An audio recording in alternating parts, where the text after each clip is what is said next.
Good morning, good afternoon, and good evening, and welcome to our 170th weekly webcast. I turned 50 years old yesterday, and I can't tell you how amazing I feel. As I've told many people before, the average life expectancy globally is 26 years longer today than it was in the 1950s, which means I'm 24, I think. I think that's about right. My maturity is probably still 7 or 8. I got 3 kids and they have a little brother at me, so the older I get, the better I was, but I'm still a kid at heart. And I want to show you, before we jump into today's call, one quick thing that made me very happy yesterday. One of my amazing students in my MBA program, David, made this wonderful card for me, which he posted on LinkedIn, and I put it up here on my website as well. Amazing. So David is a professional graphic artist. He's a techie as well. He's brilliant with media. And so, David, you inspire me so much, and God bless you. Thank you so much for that. And David is from Jakarta. Yeah, great guy. Thanks again, David. All right, so I'm going to do something dramatically different today. I like to throw down a challenge and vocalize my goal and provide a deadline date so that everybody puts pressure on me in a good way. And I say I would love my heart to get it done. So here's the goal. Okay. So I am going to be launching very soon a metaverse version of the Haroun MBA degree program.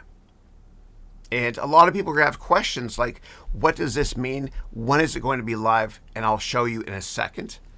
What I'm about to show you is a very, very early alpha version. It is by no means even close to what the final product is going to look like, but I want you to visualize what I'm about to show you here as well. Okay, here we go. So I actually want you all to join me in the metaverse right now. And so the way to join me in the metaverse is to go to that web address right there, and I'll go there with you.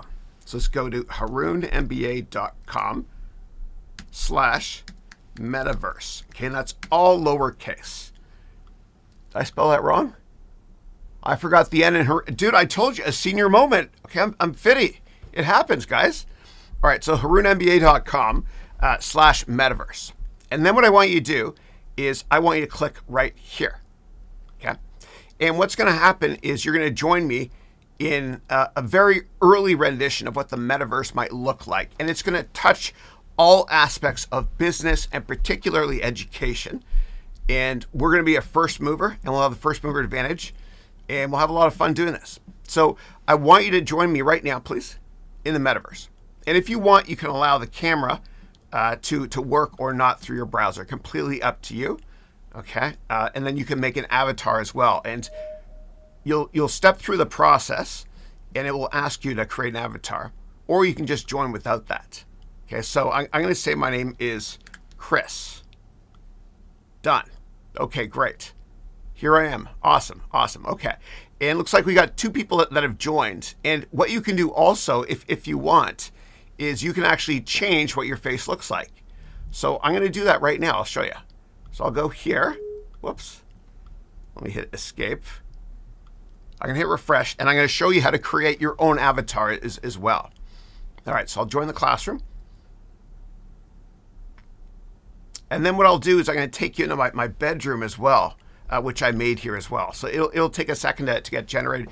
Again, if you guys want to join us, go to the web address you see at the bottom there, which is harounmba.com/metaverse.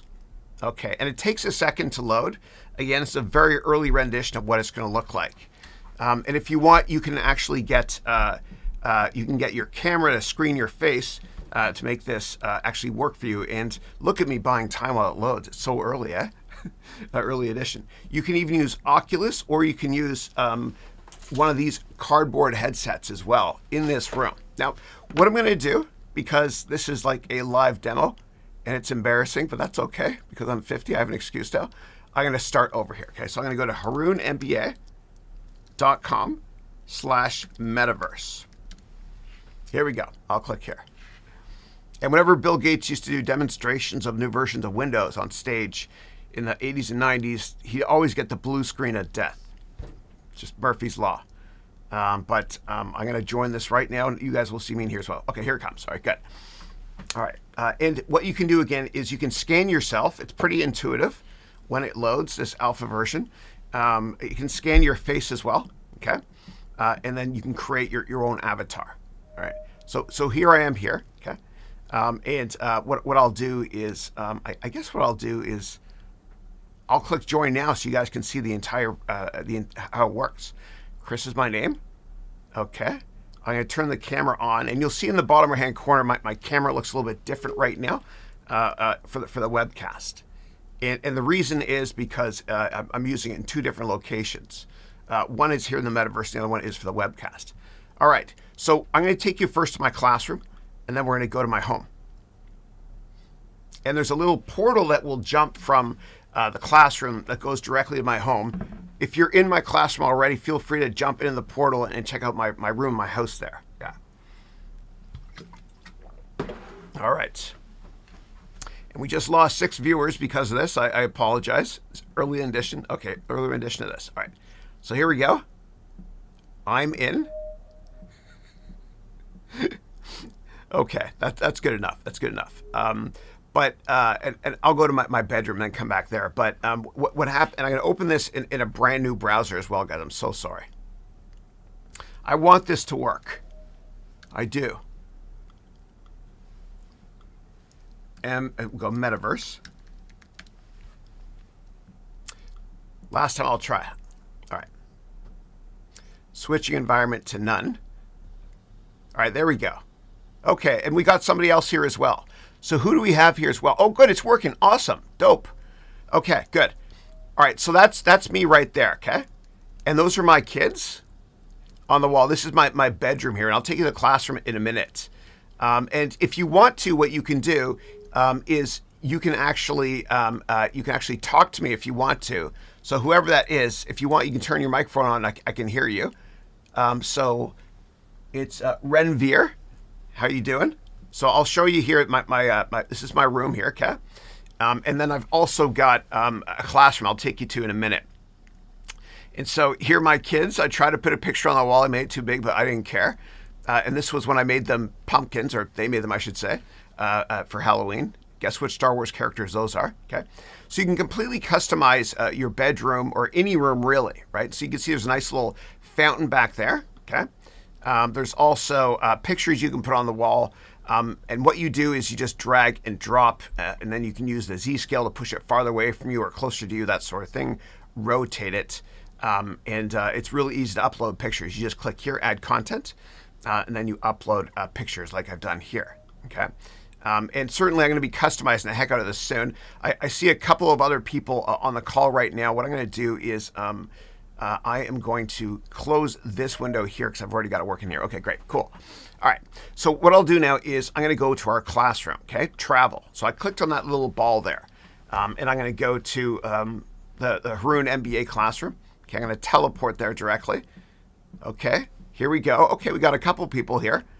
All right, and if you want, you can turn on your microphone. I can hear you as well. Oh, we got a bunch of people. Okay, awesome, good. All right, great. Well, welcome to my classroom.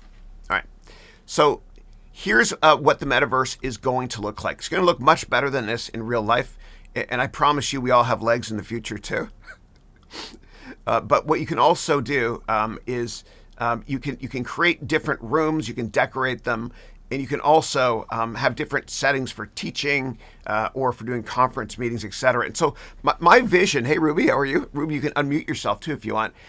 My vision of the future is that instead of me just teaching with this blue backdrop in my studio here, is I can tell everybody, hey, let's now go to an office on Central Park in George Soros' office. He's letting me use it. Beautiful view of the park. And let's talk about finance and foreign exchange, shorts, etc. And then we could also teleport to another office, which would be, let's go to Nintendo's headquarters in Japan, and let's check out, look how awesome that looks. My God, that's realistic. Look at that. Dude, wait a second. That's that Canadian actor. What's his name again?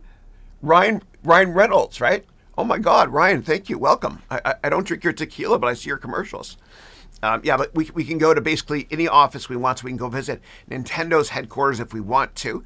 And I can give you a case study from Nintendo's headquarters. Now, the way it's going to look once we get it up and running is it's going to look real life.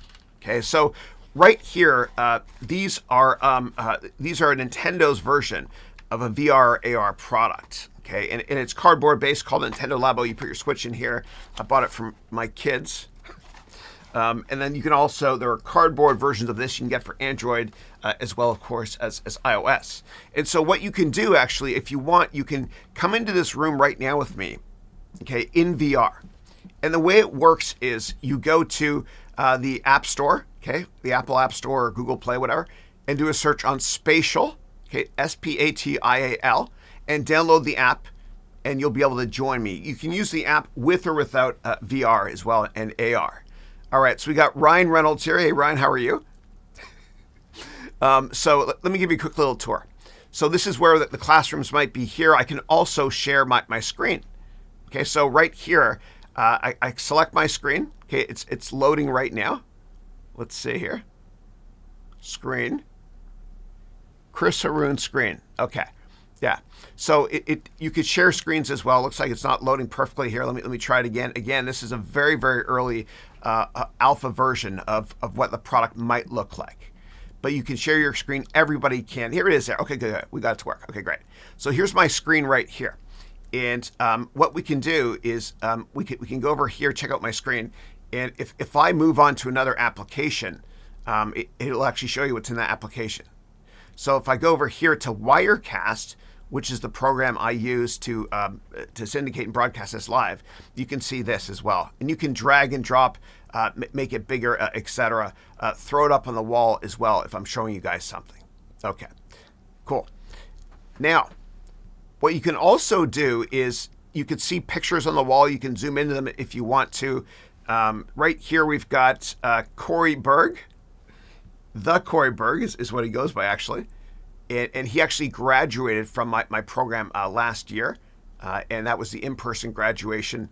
He's Canadian. He's huge, man. He's the Rock. He's massive. There he is there. Yeah. All right.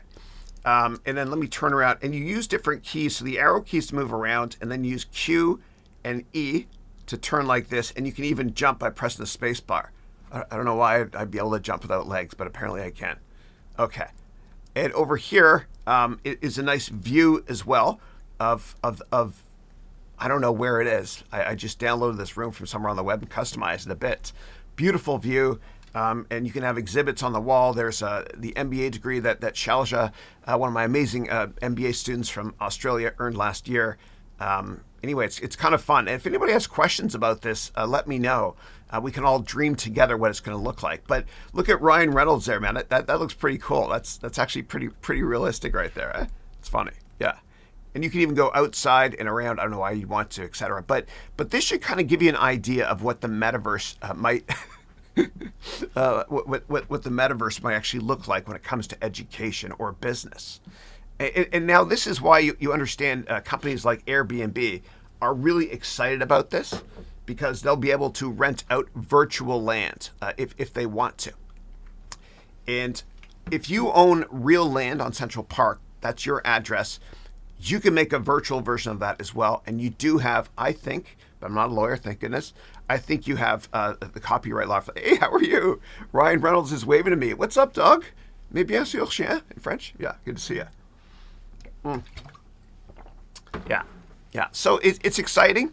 It's early stage. Nobody can get the faces perfect. Even when I play NBA 2K with my kids or any sports game like FIFA, everything looks great except for the faces, right? But that does look like Ryan Reynolds. It's cool. And what you do is you go down the corner. I'm blocking it with my camera here, the video, and you can actually you can change what. You can actually change the avatar if you want to, right? So this avatar I had here was from yesterday when I was wearing my black Blue Jays hat. Ryan, you're a great dancer, man. I want to dance with you there. There we go. I'm a 50-year-old idiot. Here we go. Yeah. Yeah. But if anybody has questions about this or wants to opine, give their opinion on what this might look like from an education perspective in the future, please let me know. Again, you guys can unmute yourselves if you want to, and we can talk. And I do have it unmuted up here as well. Okay, cool. All right. You know what I'm going to do actually is, yeah. Oh my gosh. How are you guys doing this? Yeah, I learned all these cool tech tricks from my kids because my kids are younger than me, and everybody on this webcast is younger than me too. All right, so I got Yahar here. Let me go through and say hi. And if you guys want, you can unmute yourselves and we can even talk. I tried it yesterday. It works. Renveer, how are you? Over here we've got, and let me, yeah, my audio is on. Let me test it here. Microphone on. Yeah. Oh, so my microphone should be working here. Okay, done. Pretty cool, huh? Who else do I have here? Shelly. I've got Ram, I saw already. Good to see you. Who else is here in class aside from Ryan Reynolds?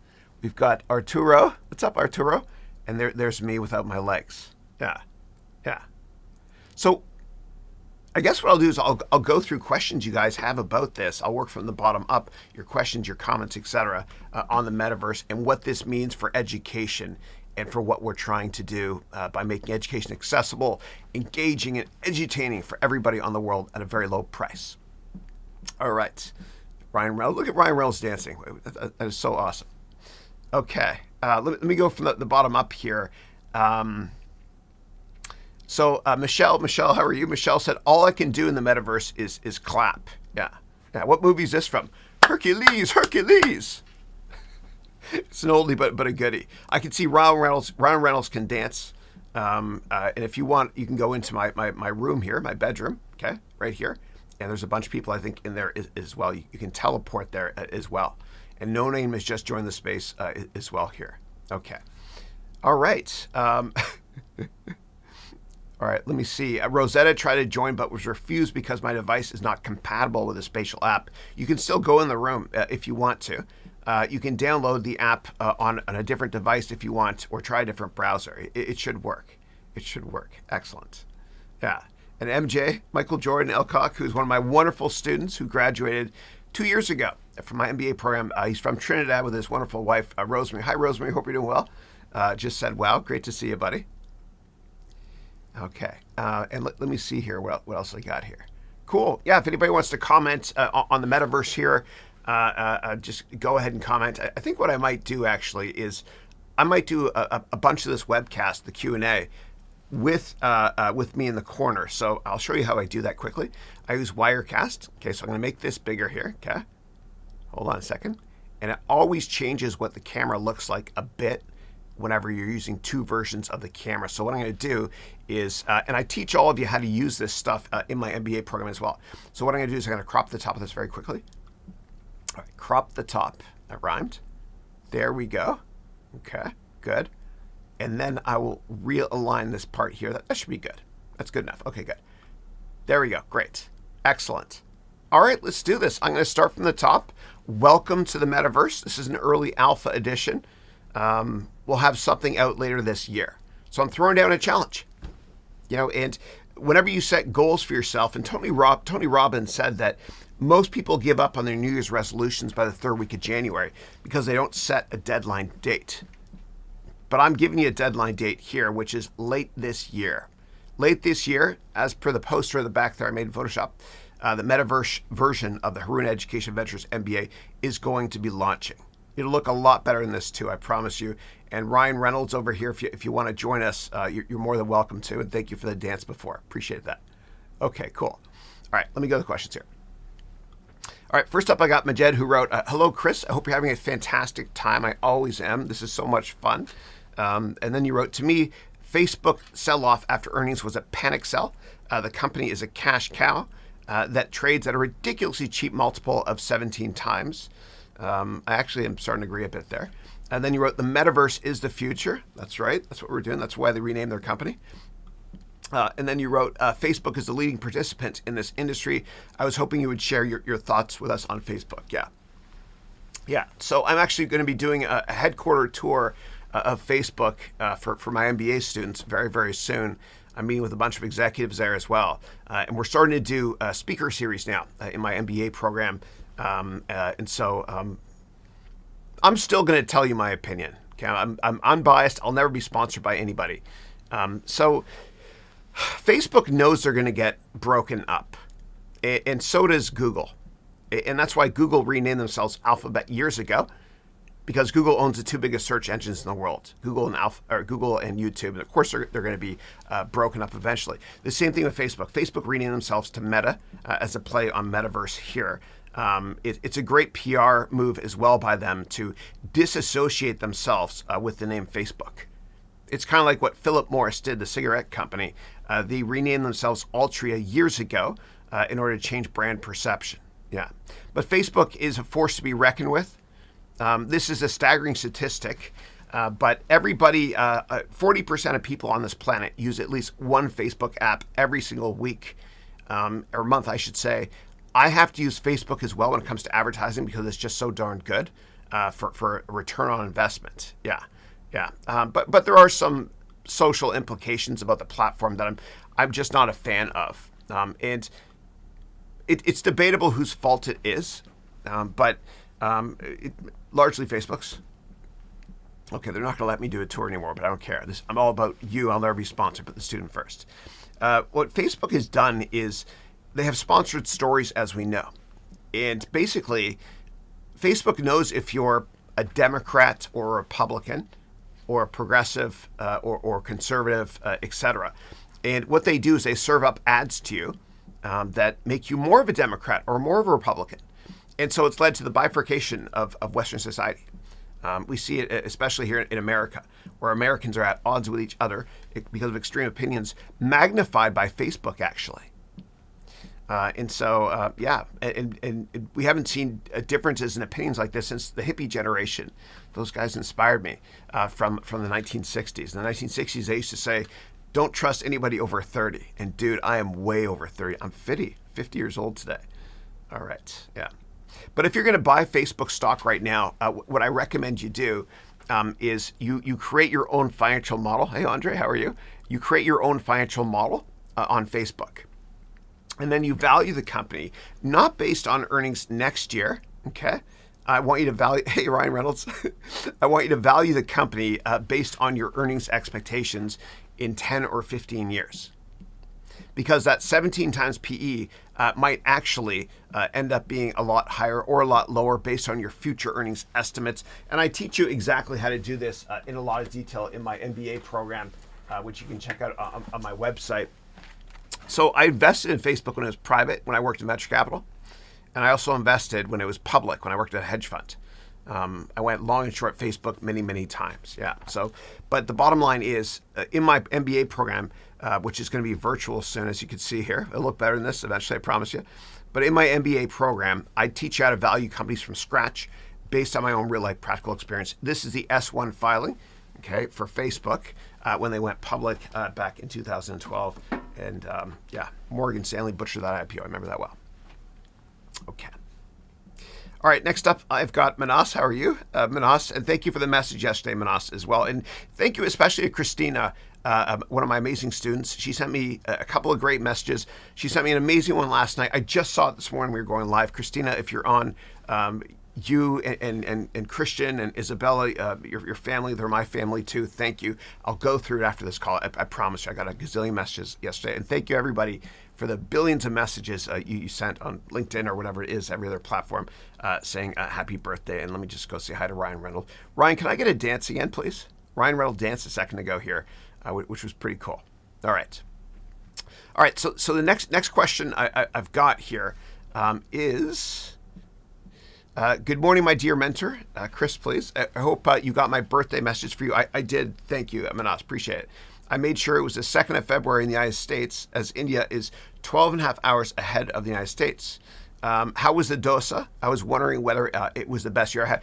Dude, it was so good. So my wife, Christine, took myself and my boys out to a dinner last night. She asked me, what do you want to do for your birthday? I said, no surprise parties. I just want it to be my family. That's it. And she said, pick any restaurant you want. And so I picked Reza, which is an Indian restaurant here in Burlingame, California, which has amazing dosa. I ordered 3 main course versions of the Bollywood dosa. It was so good. I was so full, but it was so good. Oh my God, it's the best. There's the dance from Ryan Reynolds. Ryan, thank you so much, man. You always entertain me. Look at that. Look at that. Very cool. That's like a deep fake, eh? Pretty funny. Pretty funny. Give me some emojis, guys, too. Show me how that works and teach me how to do that. That is so dope. I love it. All right. And speaking of wonderful food, hi from Mumbai, from JK. JK, great to see you. I visited Mumbai. I taught there before. It's a beautiful place. I love it. That drive from the airport to my hotel. And there's a lot of wealthy people in Mumbai, but of the 25 million people that live there, a lot live in the slums. And my drive from the airport, where I had Punjabi grill, it was the first food I had there for dosa. It was amazing. The drive from the airport to my hotel, we passed through the slums, and I was so I'm just laughing because of Ryan Reynolds here. I was so inspired by how happy people that live in the slums were with nothing. Yeah, hey there. That is awesome. That is awesome. Cool. And if anybody wants to scan your face as well, you go to the bottom right hand corner. This video is covering it up. You go to the bottom right hand corner, and then what you can do is you can go to settings and scan your face as well. And you can see my face as well, but apparently I've got my back to you there. Yeah. I don't want you to see a side profile because my nose is so massive. It'll actually crash the entire metaverse. Yeah. But I do get more people checking me out now, dude. And I'll tell you why. I wear a mask and they can't see my massive nose. So they're like, oh my God, this guy might be half good looking. And I take the mask off. They're like, oh my God, no. Yeah. But my nose is aerodynamic, okay, guys? I can kick everyone's ass in skiing because I can tuck and go fast that way. All right, this is fun. Hey, Ruby. Ruby's joined the space. Ruby, thanks so much for spending time with Matt, my Chief Creative Officer, and helping him out the interview we're going to be doing this Friday. And so this Friday, what we're going to be doing is we're actually going to be interview Zaid Ayoub, who's the founder of Saj, and you can go to the website, do a search on Saj Mediterranean. It's Chipotle foods of Arabic food. It's massive. So if anybody has questions about it, do a search on Saj Mediterranean and Zaid Ayoub. Great guy, good friend of mine. You can enter questions here if you want to, or go to my website, and in the text box in the corner, the green box, you can click that and type questions. I'll ask Zaid those questions as well. Yeah, it's our first of many interviews we're going to be doing. Okay. All right. Next up, Manas wrote, now you're 50 years young, but 24 still. That's right. You wrote, what is the number one advice you have for a 20, 30, 50, and 80-year-old watching this, and how have you evolved over these lovely years? Yeah, thank you. I appreciate it. So it doesn't matter how old or how young you are. You just got to tell yourself, I don't care what people think of me. I don't care what people think of my choice of career. I don't care what people think of my hair, my clothes, whatever it is. I just don't care. And the sooner you can do that in life, tell yourself, I don't care what people think, the more happy you'll be. Because that's the purpose of life, is to serve others and be happy as well. So just don't give a damn what anybody thinks and live your life in your own terms. Otherwise, you'll never be happy. And don't chase money. Of course, we need money. I get it. But don't be afraid to fail when you chase your dreams, because if you chase money, you lose your money and your dreams. But if you chase your dreams, as long as you're willing to fail a bunch of times, like I certainly am today with this webcast here, it looks ridiculous, but it's fun, why not? But as long as you're willing to fail a bunch of times, then your dreams will become reality, right? And so by me saying I'm launching a metaverse version of my MBA program later this year, a lot of people are going to think that's ridiculous. It's still way too early for this, Chris. You're going to fail. I'm not going to fail. And if I do, I'll keep trying, and eventually I'll be successful, because in business, you only have to be right one time. Yeah. So the bottom line is, my advice for everybody, based on my 8 million years of being alive, I'm 50 today, as you know, is just be yourself, because everybody else is taken. Yeah. And cut off people in your life that are negative. Okay. Next up, Manas wrote, my mentor, Chris, please. Justin Trudeau, who I went to school with, and I met him, and I'll tell you about the story when I met him in a second, at McGill years ago. You wrote, Justin Trudeau moved away from Canada due to truck marches and protests. Okay, do you think this will affect his leadership and presidential terms badly? Do you feel the pain seeing this? Yeah. So I'm proud. I'm really proud as a Canadian, especially today, because people are voicing their opinions. Now, I believe in getting vaccinated, but I also believe in freedom of speech. And what COVID has done is, and look, I believe in masks and getting vaccinated. I'll just throw that out there. I'm not going to Joe Rogan on you there. But we're entitled to our own opinions. And I don't like it when governments get too much power over us. And I'll never disclose the names of my students or which countries they're from, but I've done a ton of one-on-ones over the past couple of years. And many of my students all over the world have said, I've lost fundamental rights, right? I'm not as free as I used to be. Or I go outdoors after curfew and the police beat us, right? And so I think it's important for all of us to keep our members of parliament or Congress people in check. And when this COVID crisis is done, we better be damn well sure we get all of our rights back. And my favorite license plate in the world is the great state of New Hampshire. And on the bottom of the license plate, it says, live free or die. Now, I know that's kind of extreme of a statement there, but we really do need to keep our governments in check. And everybody is allowed to have their own opinion as well, as long as it's not hurtful or violent, which is not in the nature of Canadians. And yes, I am biased and a proud Canadian, but I'm happy that there's these protests going on in Ottawa. I am. It's peaceful protests as well. And Elon Musk actually tweeted about it, saying, something along the lines of, how much he loves these truckers in Ottawa that are basically creating a lot of traffic to make a point about getting freedoms. Yeah. But I do believe in masks, et cetera. But I fault the Canadian government for being too strict about COVID. It's just not fair. I feel like Canadians are losing their freedoms, and I don't like that. Yeah. Now, in terms of me meeting Justin Trudeau years ago, so this is kind of a funny story, but it was my fourth year at McGill University back in 1994. And there was this woman that was so gorgeous, so funny, so smart, so perfect in every way that nobody would talk to her. And my wife, by the way, is way, way better. Yeah. She's way out of my league. But this woman, she headed up this charity event at McGill in the fourth year on campus right by the McLennan Library. It was outdoors. And I went up and talked to her.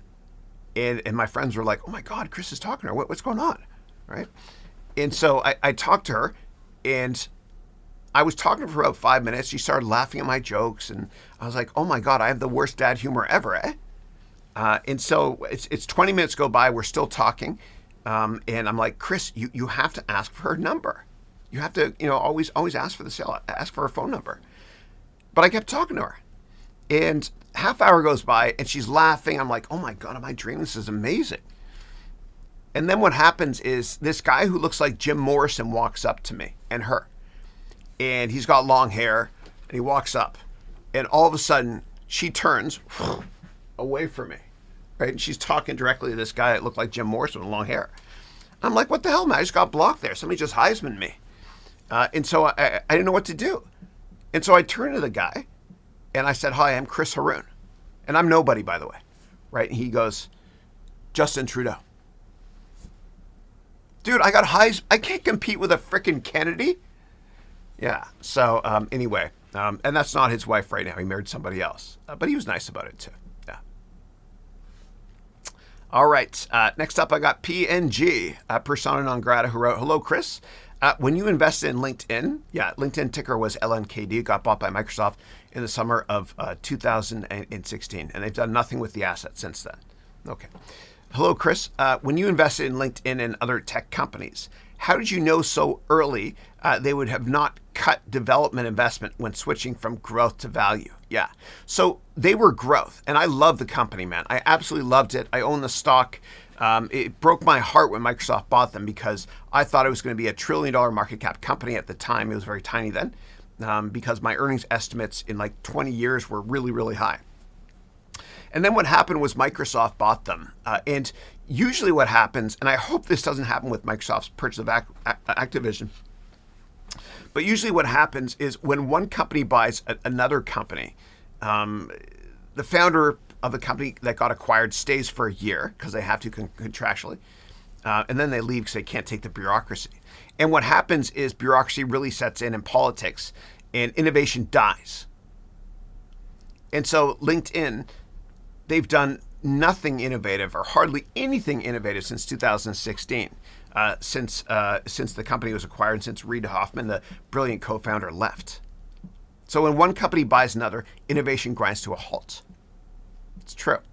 And so I hope that doesn't happen with Activision. Now, what's happened with Activision in the video game sector from a metaverse perspective is fascinating. So in the past 6 weeks, you've had massive consolidation. Take-Two, the maker of Grand Theft Auto, bought Zynga. Microsoft is buying Activision if the deal gets approved. And then Sony did something brilliant. What Sony did the other day was they bought Bungie, which is the company that makes Halo. And it's a brilliant move because they know, Sony's management team knows, that Microsoft cannot counter on that bid. Otherwise, antitrust will not let the Activision deal go through. So from a game theory perspective, it's absolutely brilliant. And all these companies are starting to consolidate the industry because what they think is that we're going to see metaverse become reality eventually. This is just a simplistic, alpha trial here with Gordon Gekko. Oh my God, that's the best. GG Gordon Gekko. Oh, I love that. Gordon, come back, man. I want to check you out there. Yeah. So funny. But anyway, we're seeing massive consolidation because what's going to happen is eventually the next version of the internet or the next platform that matters, and you always want to own the road, is going to be metaverse based. Okay, so metaverse for video games, for interaction like this, etc. Awesome. And that was Gordon Gekko was giving me a little dance there. Very funny here in the metaverse, yeah. But I think that all this consolidation in the video game space is happening because these massive video game companies and software companies like Microsoft, for example, they know how important the metaverse is going to be. And we're looking at it right now. Gordon Gekko is dancing. And I'm going to go check out my bedroom here, and I'll get to more questions. So I'm going to teleport here to my room. Feel free to come with me. Travel to my home, or my house, as we say in Canada. It's not house, Americans. It's house. We invented English in Canada, us Canadians, right? Yeah. I can hear my mom saying, we Canadians. So here's my room here, eh? And so right here, I've got a picture of my kids on the wall. It's not perfect, but this is just me. And you can drag and drop. You can scale it, etc. And so you can do whatever you want here in the metaverse. Yeah. So let me teleport back to our classroom because class is currently in session. Yeah. All right, but I'm really going to leverage this with my MBA program this year, and I'm going to teach it from different locations as well. I can throw up a different monitor if I want to share something as well, sharing a screen, all that great stuff. It's pretty intuitive, a little bit buggy, but I think it's a pretty cool version 1.0. Yeah, so that's my screen right there. Yeah, and everybody can share their screen as we sit here at the boardroom table. If anybody else wants to join, just go to the web address you see below and join me now in the metaverse. Okay, so Gordon Gekko is back. Excellent. Ryan Reynolds might have left. I don't know where he is. Yeah. Okay. All right. This is fun. Different but fun, eh? Okay. Let's see. But the reason, so LinkedIn had to get acquired by Microsoft, and it's really dangerous when one company buys another one, because at first what happens is it looks amazing that revenue just grew because of the acquisition. And then it gets dangerous because 1 year later, the year-over-year comparisons get tough. And so you have to keep buying every single year or investors get upset with you. You're not growing. And so Microsoft, did that with GitHub a year or two ago, whatever. Activision this year, LinkedIn in the summer of 2016. Oracle has consolidated the entire software space in 2003 when they had a hostile takeover of PeopleSoft, et cetera. And so you have to keep buying companies. Otherwise, it looks like growth slows. And so what happened with LinkedIn in 2016 was the year before that, I think it's 2014 or 15 or so, they bought Lynda, which is an online learning platform. And investors loved it. And LNKD, the ticker for LinkedIn when it was public, it spiked. People loved the deal, myself included. And then a year later, LinkedIn missed earnings badly because the year-over-year growth slowed a lot because the Lynda was in their numbers for a full year. And LinkedIn didn't have the cash to buy another company. And so what happened was LinkedIn missed earnings massively. And Microsoft, who has smart investment bankers, stepped in and bought the company. Kind of like what Microsoft did with Activision recently. Yeah. All right. And then Persona Non Grata wrote, happy birthday. We're now the same age. Very cool. You're 50, just like me. Mine is 26. We're both 24. Yeah. All right. Next question I've got here. If anybody has questions about the metaverse here, let me know as well. This is kind of fun to dream about what this might look like longer term when it comes to education. Yeah. And over here, we've got Corey Berg right here. And so Corey graduated last year. And he's a great guy. He's massive, dude. This is him at the graduation. Yeah, he's like Lou Ferrigno, like the Incredible Hulk. Yeah. Yeah. All right, cool. All right, let's move on to the next question here. Okay. Cool. All right, and this was an in-person graduation. We do an alumni event every year for students that graduate or haven't yet graduated from the MBA program. I rented a badass museum here in the Bay Area. I'll do it again this year as well. And we will do one once at Nintendo World in Japan. And I'll write off the trip because, it's R&D for me. Just kidding.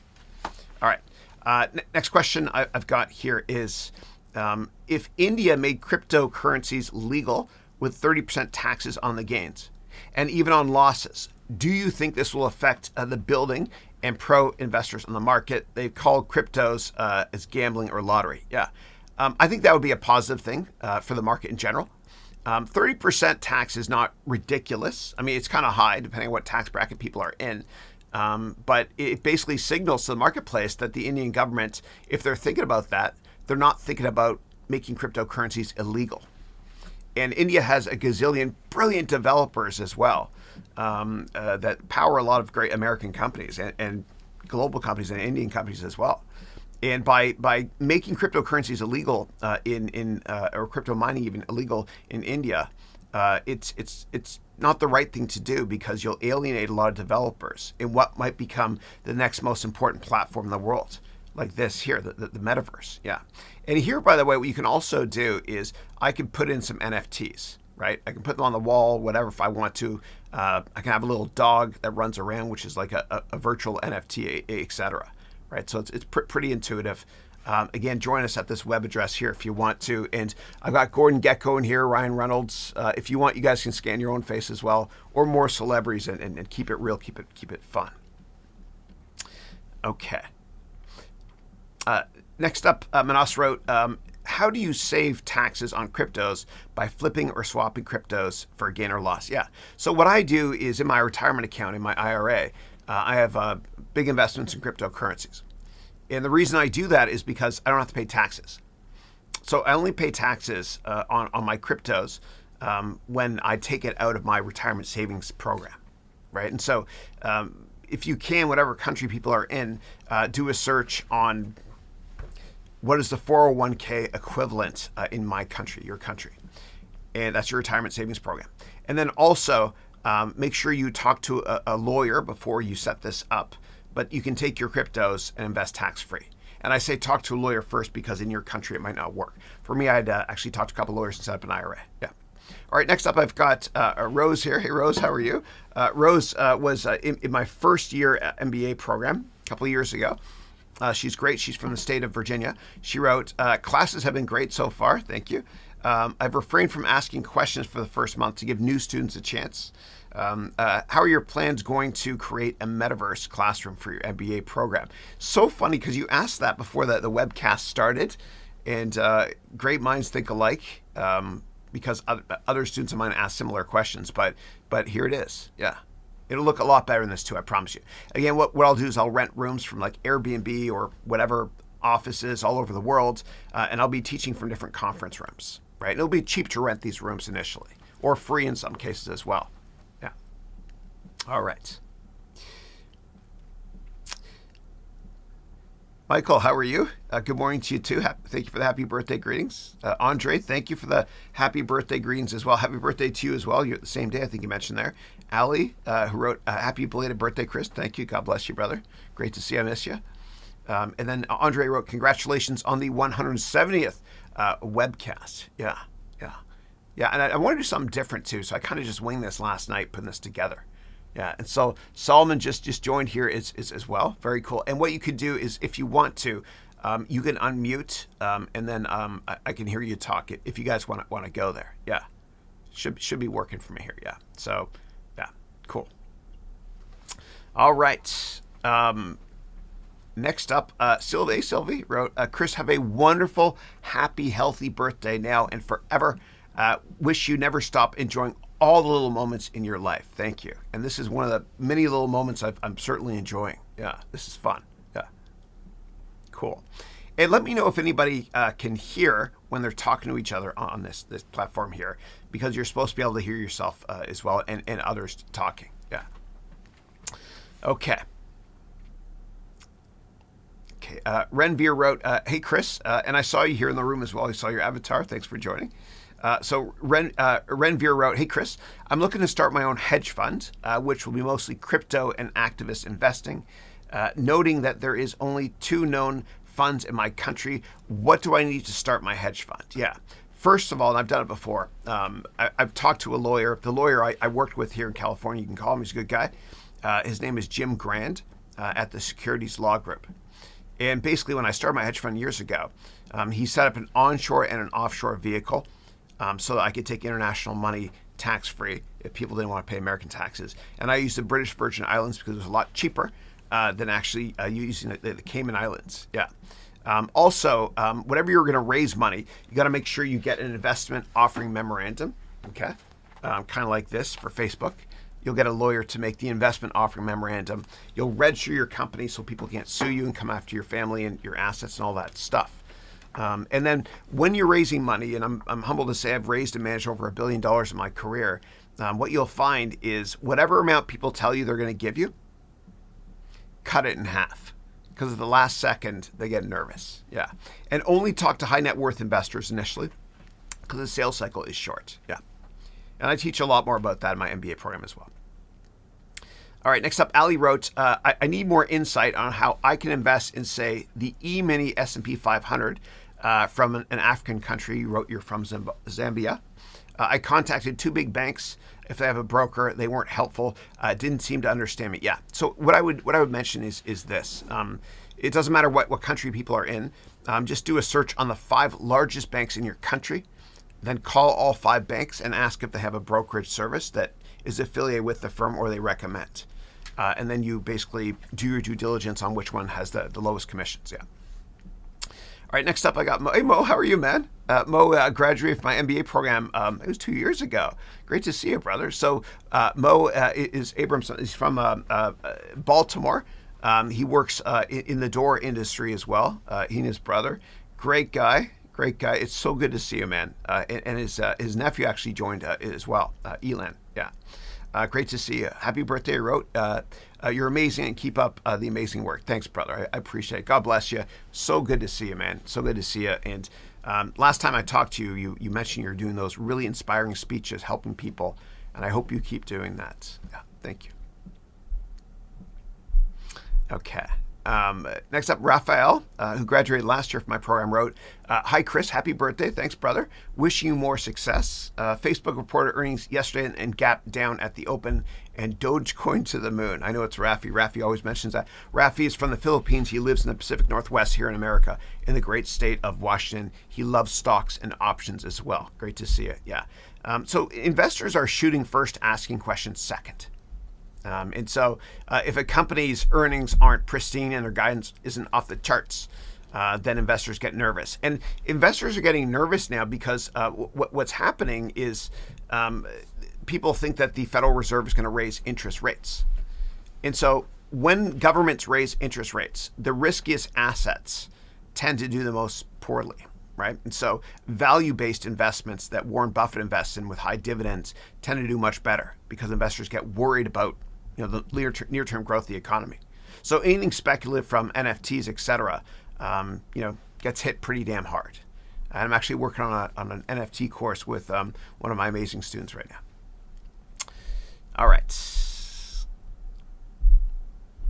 Okay, Rosetta wrote, greetings, Chris, and happy birthday with the best of God's blessings. Thank you, Rosetta. I appreciate that. Thank you. Karen Beer wrote, happy birthday. Thank you. And Rosetta said, I tried to join this, but I was refused because my device is not compatible with a spatial app. Yeah, what you can do is you could try doing it from a browser on your mobile or desktop device, or you can even download the spatial app as well and use it. And if you have Oculus, you can join us right now. Oculus is a VR product that's owned by Facebook. You can join us right now in the metaverse. This is Nintendo's version. I'm doing a lot of due diligence and R&D on this right now because I'm launching the metaverse version of my product later this year. Yeah, and eventually the metaverse is going to look like real life. Like, this is cartoonish, obviously, but it'll look like real life. It'll be amazing. Yeah, I'm bullish on the metaverse. Yeah, and so is Microsoft, which is why they bought Activision. And yeah, so, all right. Anurag, how are you? Happy birthday, dear mentor. May God bless you. Thank you. Thank you so much. And I see you sent me a bunch of emails on LinkedIn. Always ask me here directly. I'm happy to answer any questions you have here. Thank you, and God bless you and everybody. Next up, we have Peter, who's 19 years old. He's from Romania. He wrote, hi, Chris, happy birthday. I have a quick question. Thank you. How do you feel better when you feel like everything is hard and everything is against you? Thank you. Yeah, I've been there, buddy. Hope you're not going through tough times. Yeah. So things are never as bad as they seem, ever. And Winston Churchill once said that he met a man on his deathbed who talked about all the worries he had in his life, none of which came true. So we tend to over worry, and things are never as bad as we think they are. And Dale Carnegie even said, it's not work that kills us, it's worry.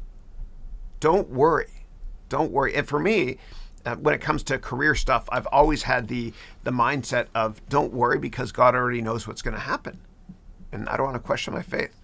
So don't worry. Don't worry. Things will work out for you. See the bigger picture. Always see the bigger picture. Write down your 10-year goals. You can share them with me here, and I can help you bridge that gap to make those goals humbly become a reality. And you got to seek a lot of mentors. Don't worry. Things are never as bad as they seem. Yeah. Okay. Hey, Michelle, how are you? And Michelle, thank you so much for that 50th video you sent me yesterday. Thank you. 50th birthday.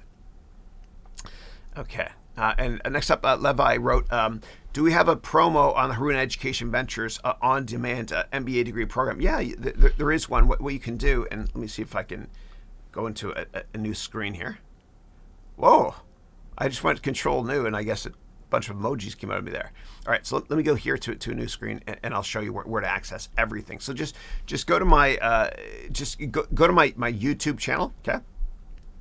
And actually, what I'm going to do is I want to see if I can share this in here. I'm going to try something different. I'll share a screen. Share screen. Oh, it's already up. Allow. Okay. Where are we at, screen? Where are we at? There it is there. Okay, good. So I'm going to try to see if I can show you within this window here. So I'm going to zoom in here. Okay. So if you if you go to my website, and I'll go there with you right now, or actually if you go to my YouTube channel, what you can do is if you go to my website, that's me, a couple seconds delay. But if you go here, if you scroll down, you can see, check out my course trailers. And so here is the one for the MBA program and my other courses as well. If you have questions, let me know as well. Thank you. Okay, cool. All right, that was neat. Okay, cool. Let me see. Next question we've got here is, that's Shalja. Shalja's degree over there on the wall. She graduated last year.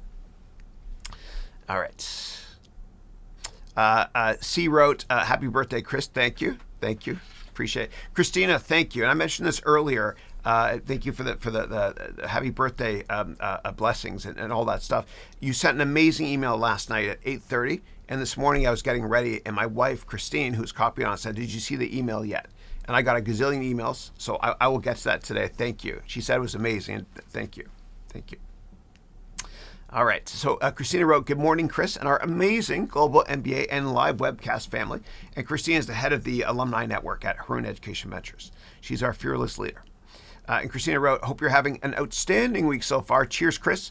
I'm at 9 a.m. water and 400 steps. For me, I'm at 10 a.m. In terms of my steps, probably 100 or so. But I'll get to my daily 20,000. Usually do. Thank you. All right, I've got the Berlin next, who's in the MBA program. How are you? And you guys are right. Earlier on, when Michelle mentioned she was clapping, and I went like this, Hercules, Hercules. I asked you what movie that's from, and you're right, it's The Nutty Professor. And that was Eddie Murphy. Okay. And then the Berlin said, Chris, can we add some wheelchairs to these avatars? Yeah, they don't have legs. It's bizarre. I'm sure there's a plugin for that as well. Yeah, and there's a subscription version of this as well. I am going to be subscribing, so I'm going to be testing this out and using a better platform by the time we go live with this later this year. Yeah. All right, cool. All right. And then Christina wrote, Chris, hi, Ryan Reynolds is great. He is saying hi to everyone in the Haroun MBA classroom in the Metaverse. I love it. I love it.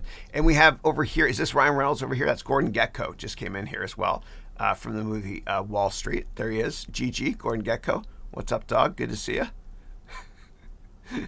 The faces don't look that bad, actually. It's probably just as good as NBA 2K. The regular players, not the stars in that one. Okay. All right, and then Erop said push buttons 1, 2, 3, 4, 5 for emojis and stuff. Okay, 1. Oh, look at me, number 1. And then cool. You wave is number 2. Dancing is number 3. There we go. That's me dancing like an idiot. 4 is more idiotic dancing. Okay, cool, excellent, nice. No twerking. Is twerking number 6? I'm just kidding. Okay. Very cool. Very cool. Let's travel to my bedroom here while I answer next questions. Okay. Okay. Oh, Peyton, how are you? Peyton just said happy birthday. Peyton is one of my amazing students, and he's the one I'm going to be collaborating with on that course, which we're talking about later today, right? It'll be fun if you want to do it. That is, yeah. Cool. All right.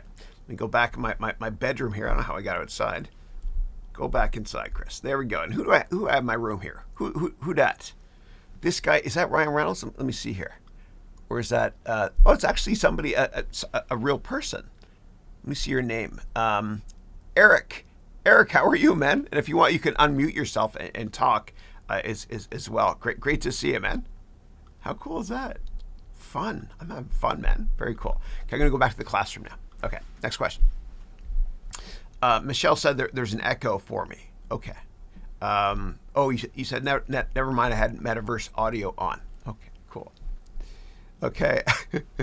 Michael Jordan Elcock, who's from Trinidad, said wrong. You're not the oldest person in the room. No, thank you, man. So Michael is he's 70, but he looks like he's 30. Yeah, you look a lot younger than you are based on the webcast we've done. Cheers to you. I'm holding a virtual Metaverse Carib beer. Cheers to you. You're based in Trinidad, yeah. Not a red stripe, I know. Yeah.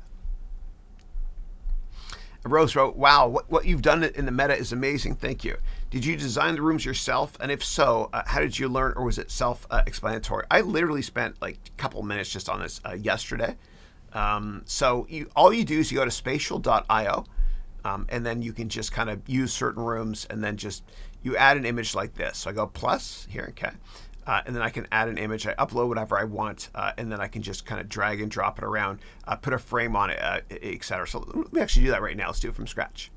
All right, so let me go to upload, and I will upload an image, and I'll throw it on the wall there. See what this is here. Hold on a second. Let me find some. All right. Recording. Okay. All right. So what I'll do is I'll just throw up this. So I threw up Charles's degree. So here's how I did it. I went here to upload. Okay. And then it's uploading the image. And then what you do is you just drag it and put it on the wall. You can use the X, Y, and Z handles to make sure it's perfectly on the wall. Right. So there it is here. You just double click. It's really simplistic. I can make it a lot bigger. And then I can rotate it as well, okay? And then just move it the X and Y axis as well, done. And then you can actually put a frame on it. So you click here, and then you go here to frame. And Rose made an even better version of this MBA degree 2 years ago. She sent it to me, looked dope on a rope, thank you. So there we go, that's Charles's degree there. To get rid of it, you just double click, and then you just delete it as well, yeah. And it's starting to make sense now, NFTs to me, to the extent that if I wanted to buy art and put it on the wall here, you can kind of understand why people might pay a little bit of money for that stuff, right? Oh my God, there's George. George, how are you? Oh, I love you, brother. So George graduated last year, and he's got his face here. And then George, I got a message for you, man. All right, where was he? I saw George a second ago. You guys see him? He's right here. Okay, here. I'm going to show you. So George is from Texas. There he is there. He does not have long hair, though. Or yeah, it's just the avatar made it look like it. That is so cool. And George gave me this when I saw him in person at graduation. He gave me "Don't Mess with Texas." So I love it. I love it. Very cool, man. Thank you. Great to see you in the metaverse, George. Amazing. Amazing. Okay. And George, thanks again for coming a day early to graduation on December 17th to help set up last year. You're the best, brother. Thank you. Okay, next up, the Berlin wrote, Chris, can you invest in private companies and how do you get those opportunities? Yeah, it's really tough because there's no public listings for private companies. Usually it's based on who you know. You can go to Crunchbase if you want and look at startups, or you can invest in venture capital companies if you want to. However, you have to be an accredited investor, meaning have a certain liquid net worth to invest in many venture capital companies in the world. Yeah. Or you can talk to a private equity firm as well, because their job is to buy undervalued companies or invest in a private equity fund as well. Okay, cool. All right, next up, Rose wrote, the capabilities are endless. What are some more ideas you have to utilize your virtual classroom to enhance the MBA experience? I'm really intrigued. Yeah. So I want to have it set up so that each class, and maybe it's just initially the Q&A sessions, instead of us doing Zoom together, we do Zoom as well as meet in certain rooms, right? So, for example, if I'm doing a case study on Dassault, French aviation software company, we can go to their headquarters in their boardroom in Paris, right? And I've been there before. It's a beautiful view, and we do a case study there. Another example is, we can go to Yankee Stadium and rent Yankee Stadium for an event, whatever it is. And I can have guest speakers, that sort of thing. Yeah, but the possibilities are really endless. This it reminds me a bit of World of Warcraft circa 2005, when you could walk around and talk to people, whatever. And graphics haven't really changed very much when it comes to virtual environments since then, oddly enough. Yeah. All right, but if you guys have ideas for me, let me know, and we'll put it to work. Yeah, it'll be fun. Okay, cool. And also breakout rooms. Like I do a lot of. Okay, George would like you to unmute. I'll go unmute.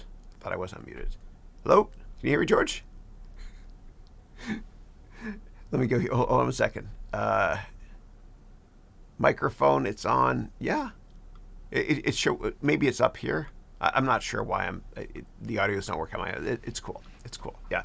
But sometimes I'll do like a virtual conference online, and then the moderator over Zoom will say, okay, I'm assigning you to go to this breakout room or this breakout room, or choose a breakout room you want. But it'd be great if the breakout rooms could actually be, I don't know, kind of like a nice view of the Bay Bridge or Central Park, etc. Yeah. Yeah. And if this is helpful, and because I'm 50 years old, please hit the like button and subscribe. That's me begging for a like, please. Yeah. Okay. Next up, Kamendra wrote, hey, Chris, I feel like I will not do anything in life. Everyone else is better than me. Yeah. I'd say it's all in your mind. Like the Rodin sculpture, I think, therefore I am. You got to turn off that switch. And I don't know what is bringing you down or making you, not as confident as you could be. Maybe it's people in your life that are negative. And if that's the case, cut them off. Because if you change your environment, you can change your life. Like when we were younger, I remember my parents would say to me, Chris, don't hang out with that person because that person does drugs. And I was like, Mom, that person doesn't do drugs. They did drugs. And so when you're younger, your parents pick your friends for you. Now we can pick them for ourselves now that we're older. At least I'm an old man now. Yeah. Yeah. And it's for me, it's 1 strike, you're out. It used to be 10 strikes, you're out. Yeah. So I would change your environment. Yeah. Yeah. And if you want, send me a message. Just go to my website, harounventures.com or harounmba.com, same thing.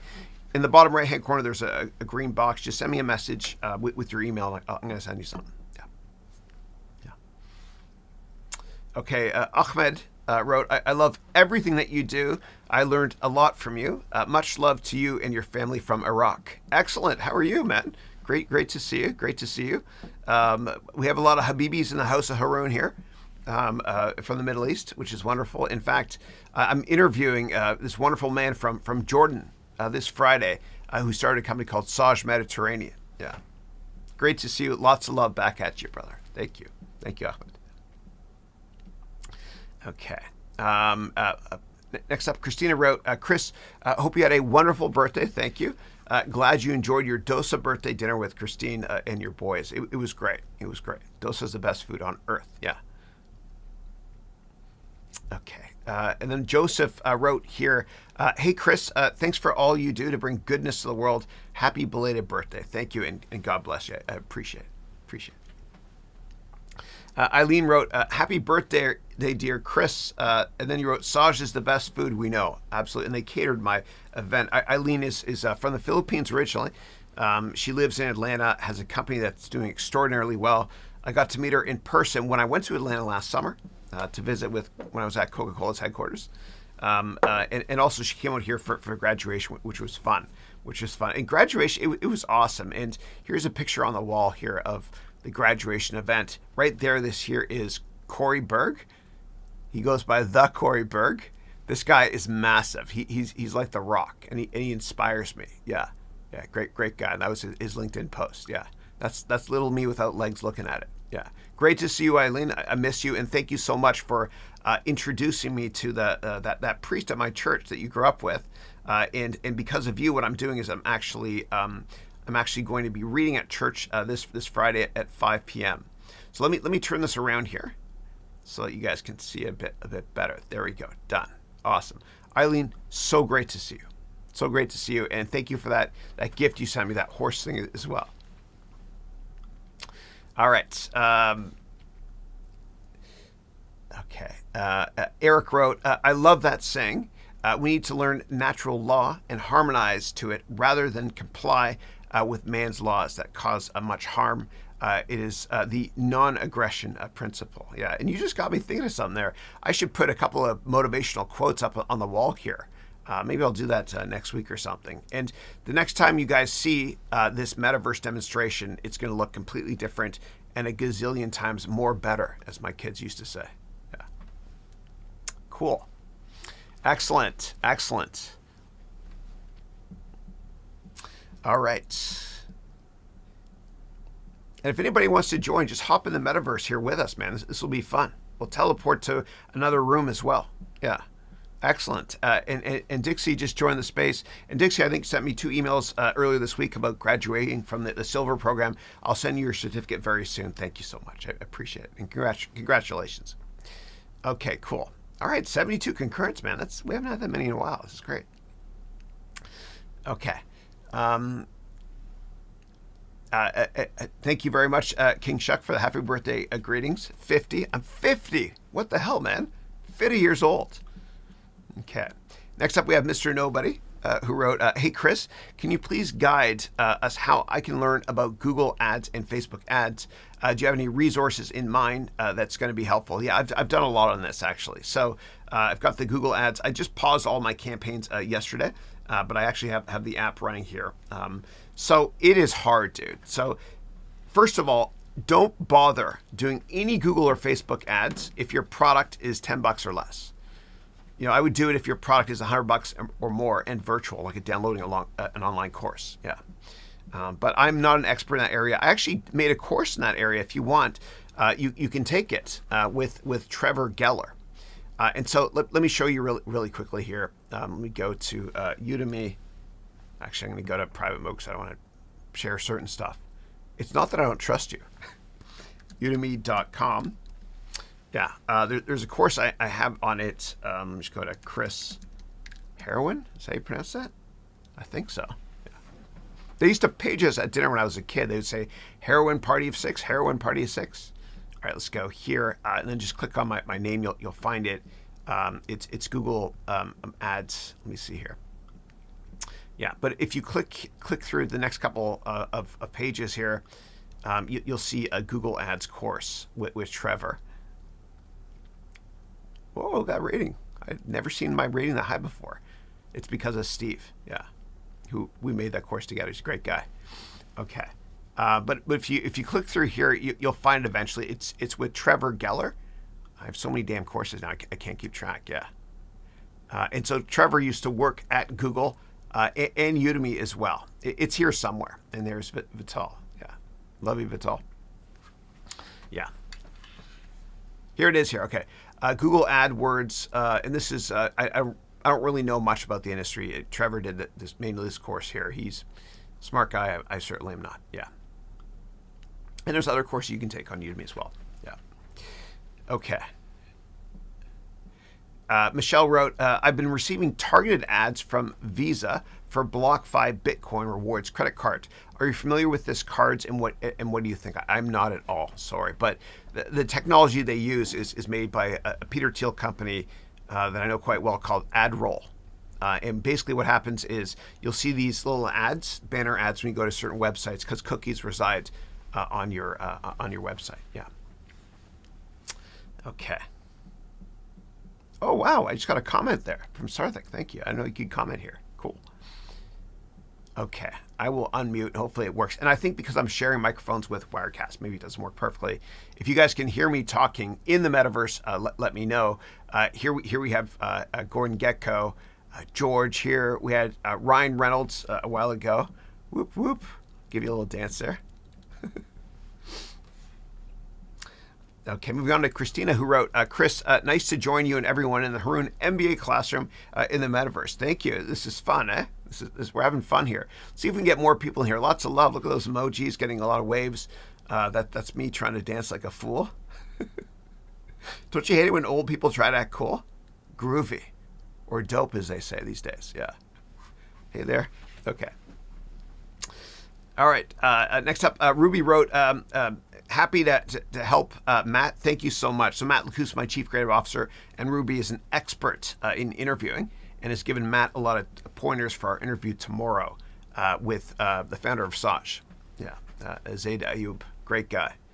Yeah, and Zaid's daughter just got an MIT, and his son is 15. He comes over to our house here. He can bench over 200. He's best friends with my son Matthew. Yeah.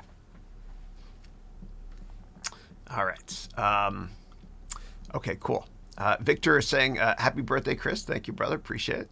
Ruby is saying the same thing. Happy birthday to a fellow Aquarius. Thank you. Thank you. The dawning of the age of Aquarius. Okay. And then we got Jairaj wrote, thanks, Chris, for sharing your knowledge and experience with all of us. My pleasure. I came to know about you through Udemy ads. Then I Googled you because of a charisma, particularly the way you talk. I love that. Thank you. And I appreciate that. God bless you. Thank you. I'm just being myself. Yeah. Because everybody else is taken. Yeah. There we go. Gordon Getko's over here. We got George. How fun is this, huh? All right, cool. And then Eric wrote, I love to design things. Maybe I can contribute interesting designs. Yeah, thanks. If anybody wants, what you can do is email me right now a picture you made, put it on the wall. Let me show you guys something. I'm gonna throw up a picture here. I'll show you exactly how this works, okay? So I'm gonna go over here and I'm gonna go to my website. And right here, this is a picture from David, one of my wonderful MBA students. He inspires me so much. He posted this yesterday, yeah, on LinkedIn right here.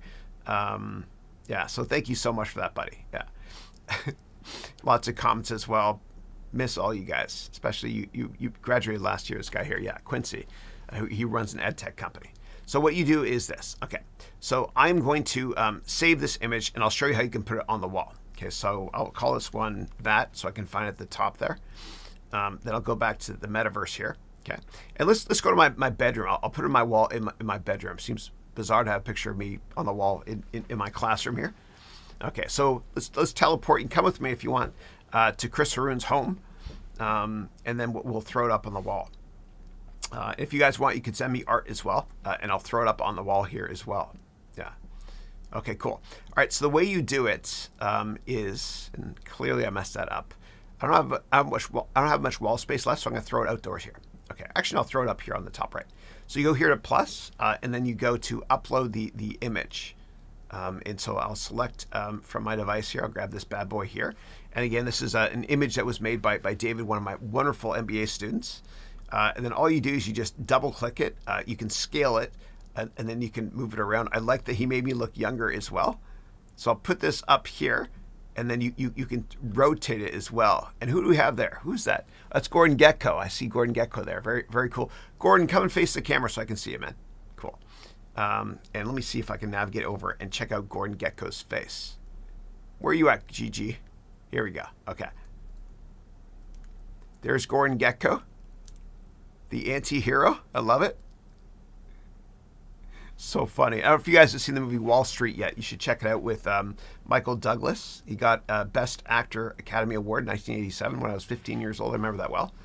And people come up to him on the street all the time in New York. Traders come up to Michael Douglas and say, thank you so much for being Gordon Gekko and making that movie. You inspire me. That's why I work here on Wall Street.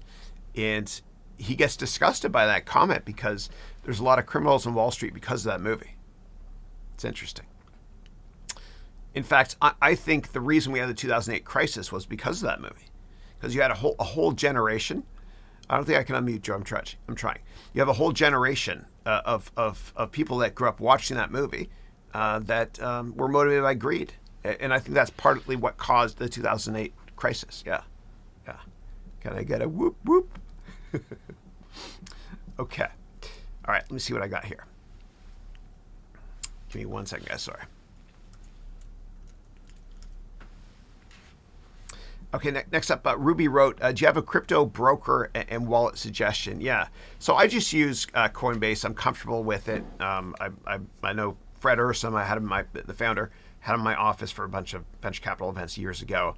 They're credible. I'm an investor as well in Coinbase. I have to disclose that. Yeah. So Coinbase, I like to use it as my hot wallet, and then for my cold storage wallet, I use Ledger Nano. And basically, the way you think about it is this: Coinbase is an online wallet.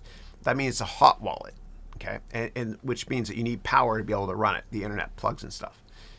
And it's not as safe as a cold storage wallet, which is a little USB token called a Ledger Nano. And the way I think about it is your hot wallet is kind of like your checking account. It's money you want to spend. Your cold storage wallet, like the USB token thing, that's your savings account, right? You keep it more secure, and you keep more money in your savings account because there's a slightly higher interest rate. Yeah.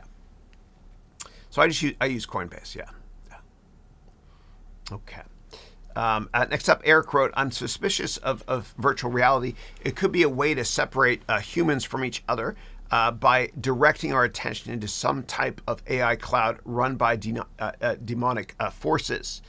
Humans could access alternate realities like God consciousness, interesting, and connect to each other through meditation. Yeah.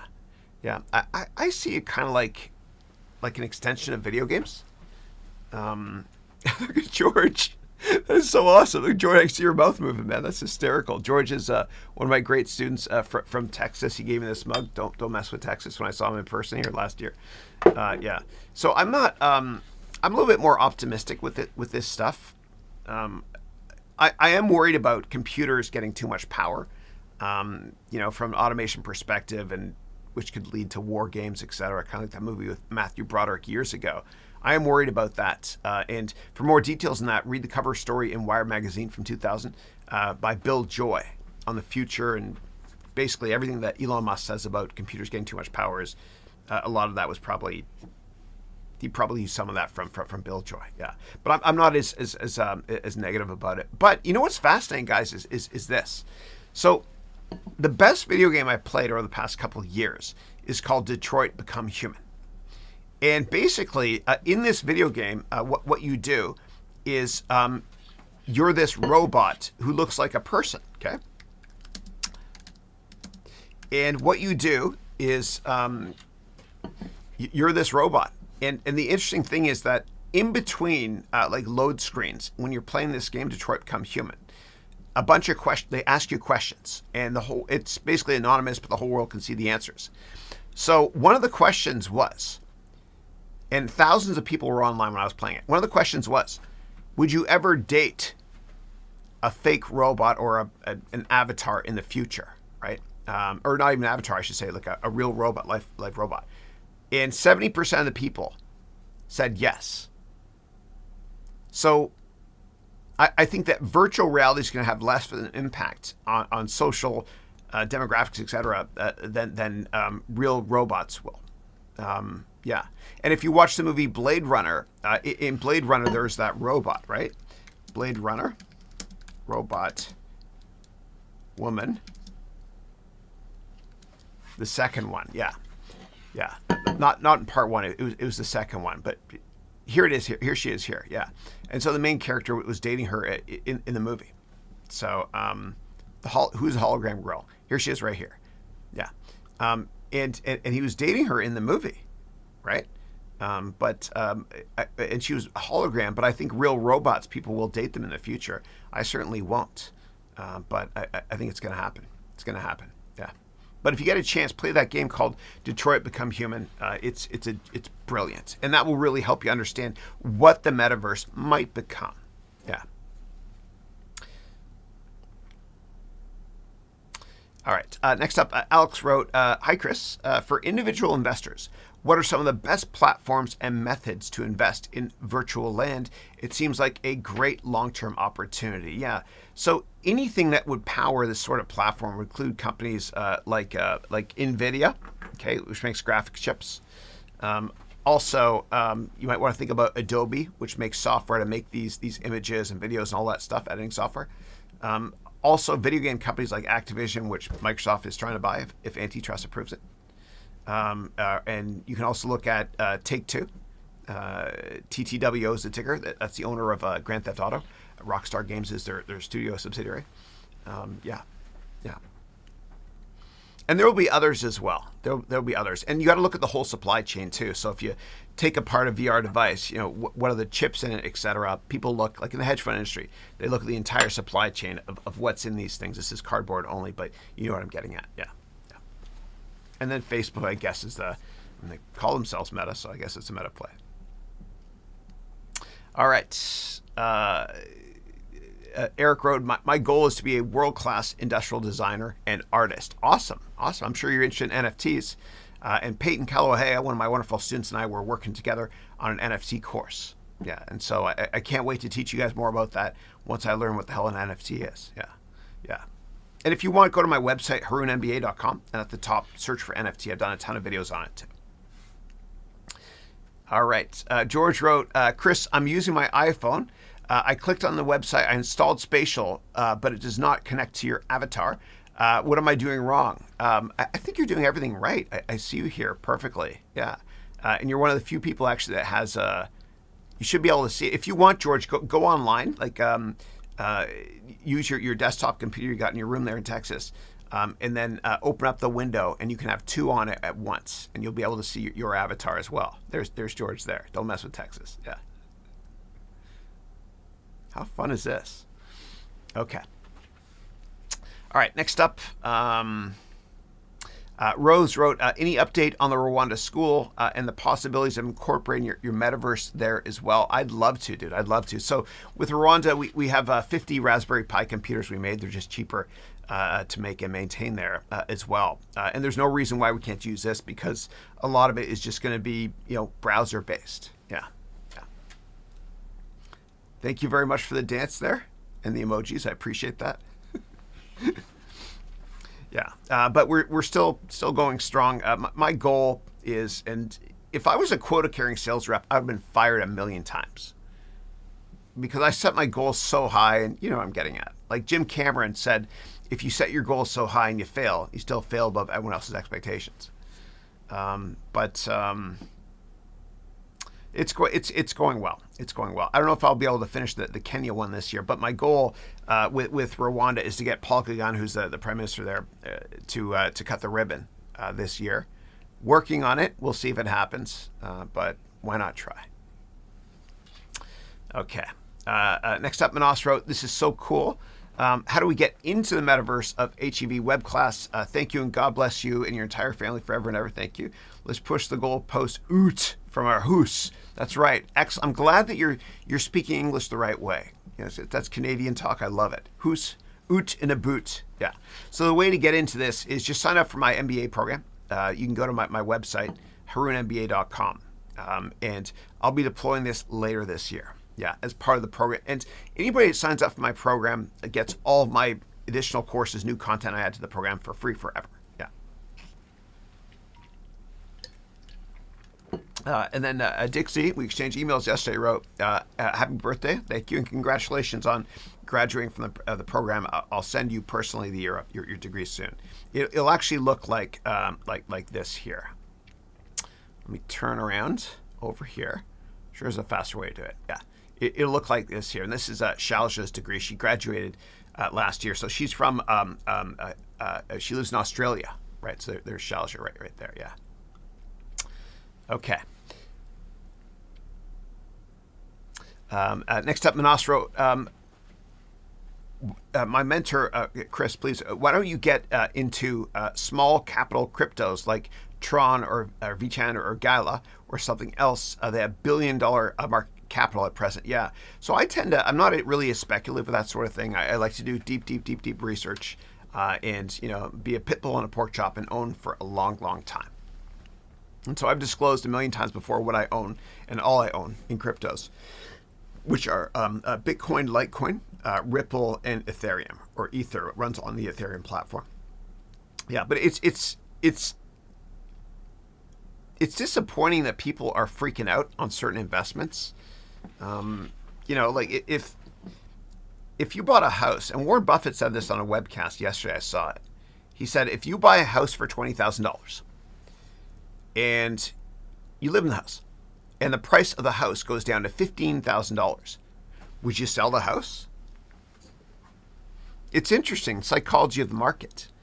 Buffett also said the New York Times is the only, the New York Stock Exchange is the only store in the world where consumers sell stuff when it goes on sale.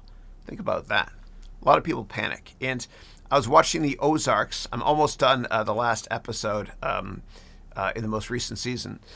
And Marty Bird, who's played brilliantly by Justin Bateman, I see the way he is in the show. I know he's a criminal and stuff, but his demeanor of staying unemotional about business is the way we have to be when it comes to the stock market and all aspects of business, unlike his wife Wendy in the show The Ozark.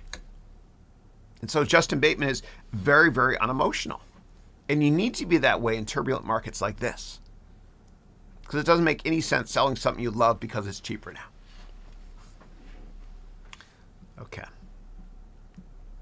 All right, but when it comes to smaller cap cryptos, I might buy an ETF one day that has a bunch of smaller cap cryptos.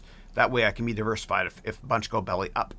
And that's how professional biotech investors do it. What they do is they'll kind of, it's a spray and pray mentality, where they'll buy a ton of smaller cap biotech stocks. A lot will go bankrupt, but one or two might go through the roof, right, or to the moon, as Rafi, my student, says here. Yeah, because biotechs are like binary events. If the FDA approves a drug, the stock goes up a lot. If it doesn't, it can go to zero. Even for mid and large caps like Biogen, ticker BIIB, in 2005, you can look at the chart of this. It got cut in half because of one FDA announcement. Yeah. It's called dancing. Dude, we got a freaking rave going on here, man. Look at this. Excellent. I'm not going to be dropping any virtual E.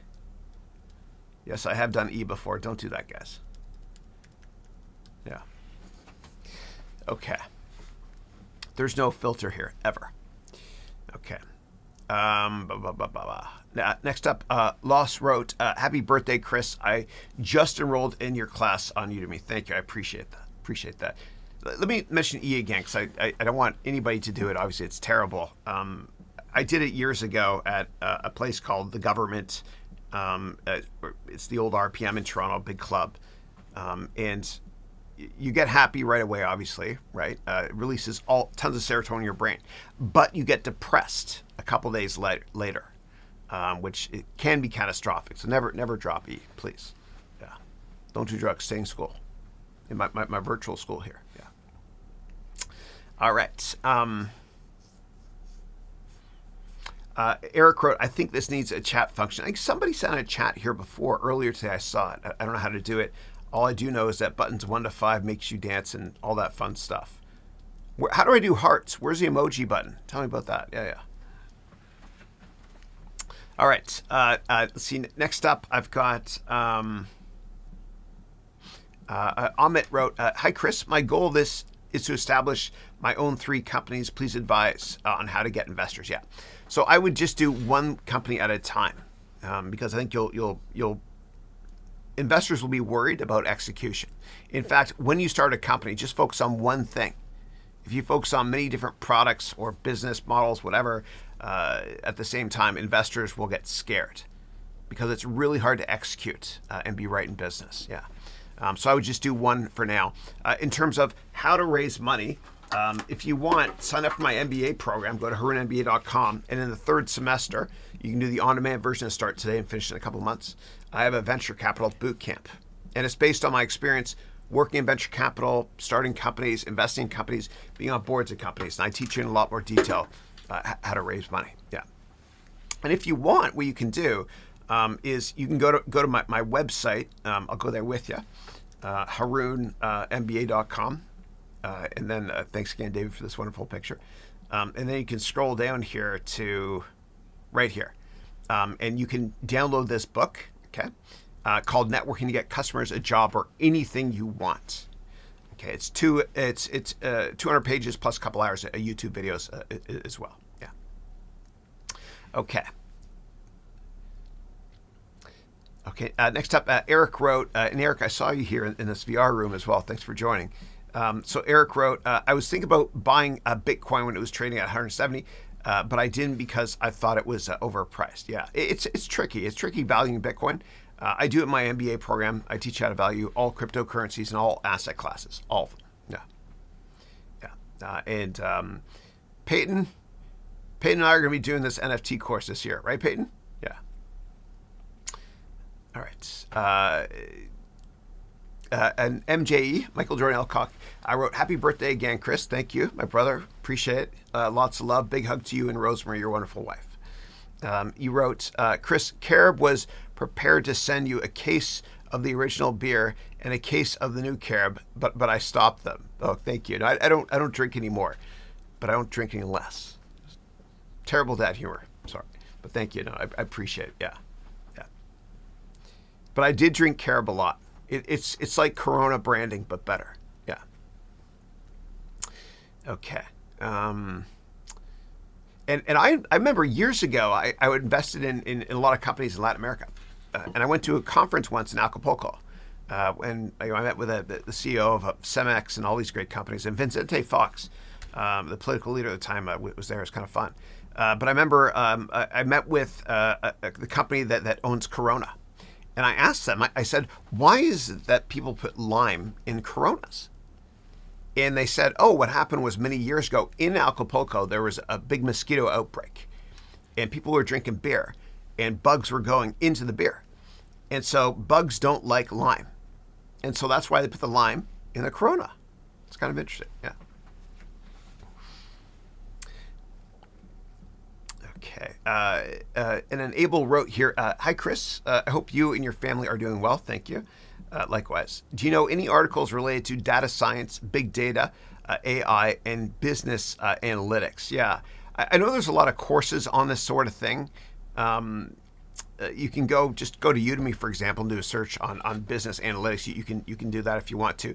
What I am doing right now, actually, is I didn't want to release this or tell anybody, but I'm actually working on teaching people programming now. It's coming soon. And so what I'm doing actually is, and I've got Windows 11 running here on my Mac as well. I'm actually teaching Visual Basic for applications and advanced Excel stuff, which is kind of fun. I know enough to be dangerous. I used to be a programmer too years ago. when I worked at Accenture. Yeah. So that's coming soon. And I will be teaching Python as well, and other programming languages. I've spent many years programming before I went to Wall Street and stuff, and I've stayed a techie. And I'm doing all this coding stuff as well because I want to figure out, all this metaverse stuff, because I'm sure a lot of the coding I do myself as well, which is fun and it's challenging. Yeah. Okay. And then Michael wrote, Chris, I may have missed it, but did you ever cover Scrum in the MBA? I have not. I'm so sorry. Yeah, I have not. Yeah. But if you go to Cassandra has. So Cassandra, remember, she graduated last year. She's originally from Romania. She lives in Florida now. She can help you out with that. Just look her up. She's the part of the alumni group. She's great. Yeah. Okay. Moving on to Amit, who wrote, Chris, may I know the secret to create a successful business, product, and services? Yeah. Oof. I would say a couple things. Number one, be early. Don't go into a market when everyone else is there. And you got to be you can't care what people think about you. You got to be early. Like for me, when I quit venture capital to teach full-time online, I was early. It's a land grab. It still is. And people thought I was crazy. And then you get some success and they think you're a crazy genius. Then you get a lot of success and you're just genius. I'm still in the cray-cray mode, but according to most people's perception of me, but that's okay. So you got to be early. Timing is important. Timing is always important. You got to think longer term. You got to think to yourself, in 5 or 10 years, will this product I'm thinking of making, or this industry, in 5 or 10 years, will be more relevant or less relevant than it is today? Right? So you got to be very, very long-term focused. You also got to make sure that the size of the total addressable market is massive. Don't ever start a company that has a small market. Otherwise, in the highly unlikely event you get half of that market, it's half of a tiny pie. So make sure the total addressable market is massive as well. And there are so many other things I can't really go into detail. It would take forever.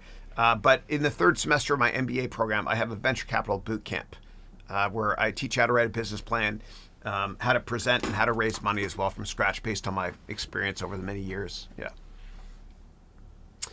All right. Thank you, Christina, for clicking the like button. I appreciate that. I asked earlier if everyone could please click like. I usually don't beg for likes, but on my birthday, I want to remember this call as being the one I had the most likes. Yeah, thank you. All right, moving on to Sarah, who wrote, hi, Chris. How can I invest in United States stocks while I'm in India? Also, I don't want to invest in ETFs. Yeah. So what I would do is get a list of the 5 top banks in India, call each one, and ask them what the name is of the brokerage service they work with. Then ask those brokerage services if you can invest in United States-based stocks. And one of them will say yes, I guarantee it. Yeah. Okay.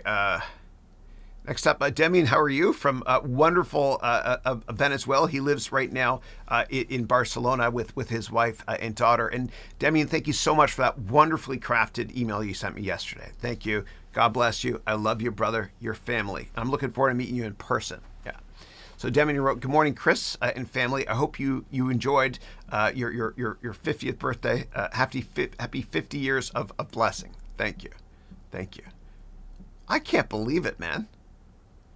50. I'm just getting started though, man. I was just born today. Yeah. This is Chich 2.0. That's my nickname growing up. Yeah. I'm just getting started and I'm excited by the next platform that we're gonna develop. The best investments are platforms, and the Haroun MBA program is going to be a platform as well. Do I know exactly what I'm doing? Hell no. Do I care? Not really. Am I having fun? Yes. Do I like to ask myself questions and answer in the affirmative? Yes. Yeah.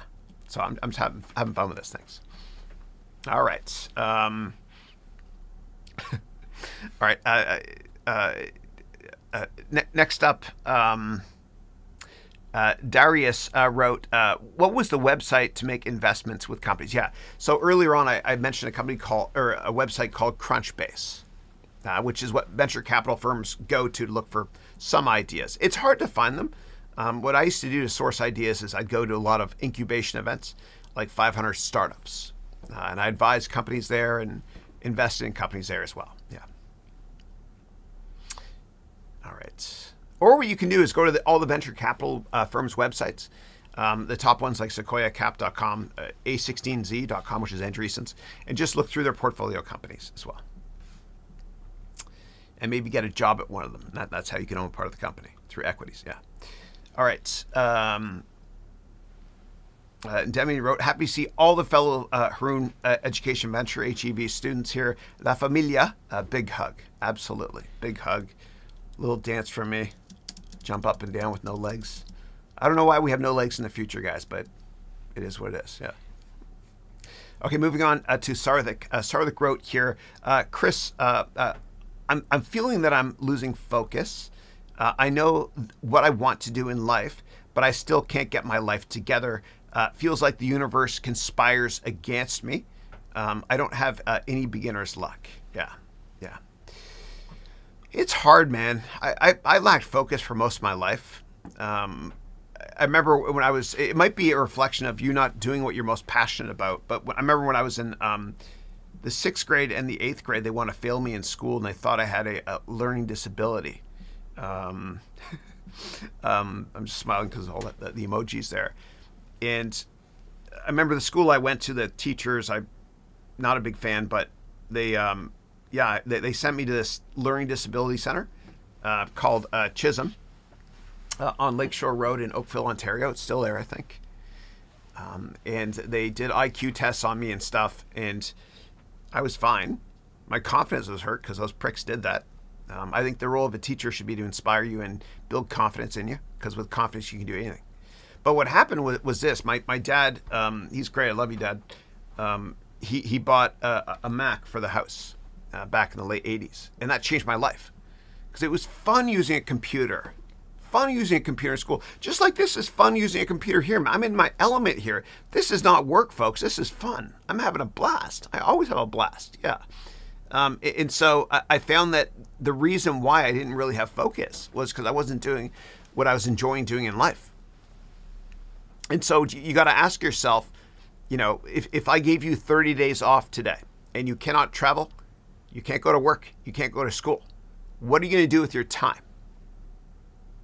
And no matter what anybody says, that's your career. I don't care what anybody says. That's your career. And don't give a damn what other people think of your choices in life either. Just do what makes you happy. Otherwise, if you pick a career to impress other people, you'll be miserable for the rest of your life. This is your life, man. You got one shot at it. And my humble job, serving my students, is to help you find your passion in life. And so I see myself as a waiter. Okay. When you go to a restaurant, you look at the whole menu, but you only choose 1 or 2 items to eat. Well, I'm your waiter, and I tell you about all the different jobs in the world and functions in the world, and I give you a lot of frameworks, my MBA program, etc., and on this webcast. And my goal is to help you find your passion. And that's why I lead every webcast with that wonderful quote from Mark Twain, which is, the 2 most important days in your life are, number 1, the day you're born, and number 2, the day you find out why. What drives you? What are you passionate about? If you wake up in the middle of the night and you look at your clock and you're like, it's 4 a.m, oh good, I got a couple more hours to sleep, you're in the wrong job. For me, I look at 4, like, oh my God, awesome, I'm getting up, I can't wait. Because I don't have a job, I have a passion. I'm here to humbly help you find your passion. All right. And if you're confused about what career you want to do, Sarthik, also, what you can do is you can set up a lot of informational meetings, which I teach in my MBA program, or get the book on networking from my website. But set up a bunch of informational meetings with people that work in different industries, and just ask them, what do they do? And just bond with them and just kind of figure out, does that sound interesting to you or not? Like when I was younger, I wanted to go to law school. And I remember I saw that movie, A Few Good Men, with Tom Cruise and Jack Nicholson and Demi Moore, You Can't Handle the Truth. And I read all the John Grisham books as well. And I went down to Harvard Law to check it out. And then I started meeting with a lot of lawyers. And if you're a civil rights lawyer, then I love you. Or if you represent me, you're cool too. But I met with a lot of lawyers and I thought to myself, are you a jerk before you go to law school, or did they teach you that? It just wasn't fun for me being around lawyers. And so I'm glad I didn't do it, because I'd be depressed my whole life. And so do a lot of informational meetings with people and find something you're passionate about and offer to do a free internship with them as well. Yeah. So set up 5 informational meetings between today, and next Thursday's webcast. And let me know what the response was. And if you don't get a response, I'll explain why, and I'll try to humbly help you as well. But you can't give up after just trying a couple times. You got to try a gazillion times. And it's interesting because with my kids, when they were born, and eventually when they're like 1 or 2 or whatever it is, and they started walking, they fell down like 100 times. And, as a parent, I didn't look at my kids and say, this whole walking thing, maybe it's not for you. Except in the future here, we don't have legs, but we can jump without legs. But the whole walking thing, maybe it's not for you. Of course you don't say that. It's a given they're going to walk or try to and make it eventually. And you got to be the same way. We all do. I say it with love my heart. We got to fall down fast, pick ourselves up, and try again.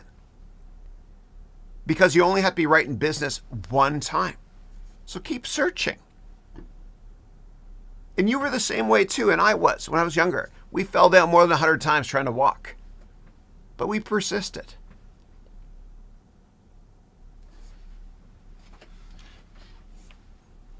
All right. Next up, D. Yerman. And my wife actually bought me a David Yerman bracelet yesterday. It's a nice, kind of black bracelet thing. Looks really cool. I was going to wear it, but it was too big. It was medium. She's going to get a smaller version, but I'll wear it next week. It came in a nice David Yerman box, hence your name there. So David Yerman wrote, "Hi, Chris. Happy belated birthday, my guy. Thank you. The metaverse looks weird. I'm totally not for it. People have a hard time with reality, as it's already because of social media." Yeah. I think it can make meetings more engaging and more fun, especially if we're going to be doing a lot more Zoom calls for the rest of our lives here, working remotely. Like a lot of companies are not going back to work post COVID, or they will for a 3 or 4 day work week. And so wouldn't it be fun if we could have school or work in different virtual settings like this? And you don't have to wear the goggles, right? You can, if you want, you can download the app from Spatial right now and put on Oculus goggles if you have them, right? But it's just kind of more fun, more engaging. I could throw up graphics on the wall here, NFTs that I purchased up on the wall, whatever it is, right? So it's just kind of a more engaging, edutaining way to learn. Yeah. I don't know what it's going to look like, but I'm having fun just kind of thinking about it. Yeah. All right, cool. Look at that dance from Decode there. Thank you. Thank you for that. Look at all this great dancing here, man. I'm going to dance. I'll dance with you as well, like an idiot. Look at me there. Okay. All right. David wrote 2 movies. The Surrogate. Oh my God, you're totally right. Filmed in Boston. Terminator 2. They said not to build Skynet. I know what you're talking about with The Surrogates. That was the one with Bruce Willis, right? Where he kind of lived his whole life not connecting with his wife, but he was a good-looking avatar. Yeah, that's a great movie. Check it out. Yeah. If you watch The Surrogate, as well as The Truman Show, you'll kind of get an idea of the perversion or extremities of what social media and metaverse could become. Those are extreme, though. Yeah. Or you can watch the movie Her with Scarlett Johansson and Joaquin Phoenix to understand about voice operating systems in the future and how it can be kind of distorted. Yeah. All right.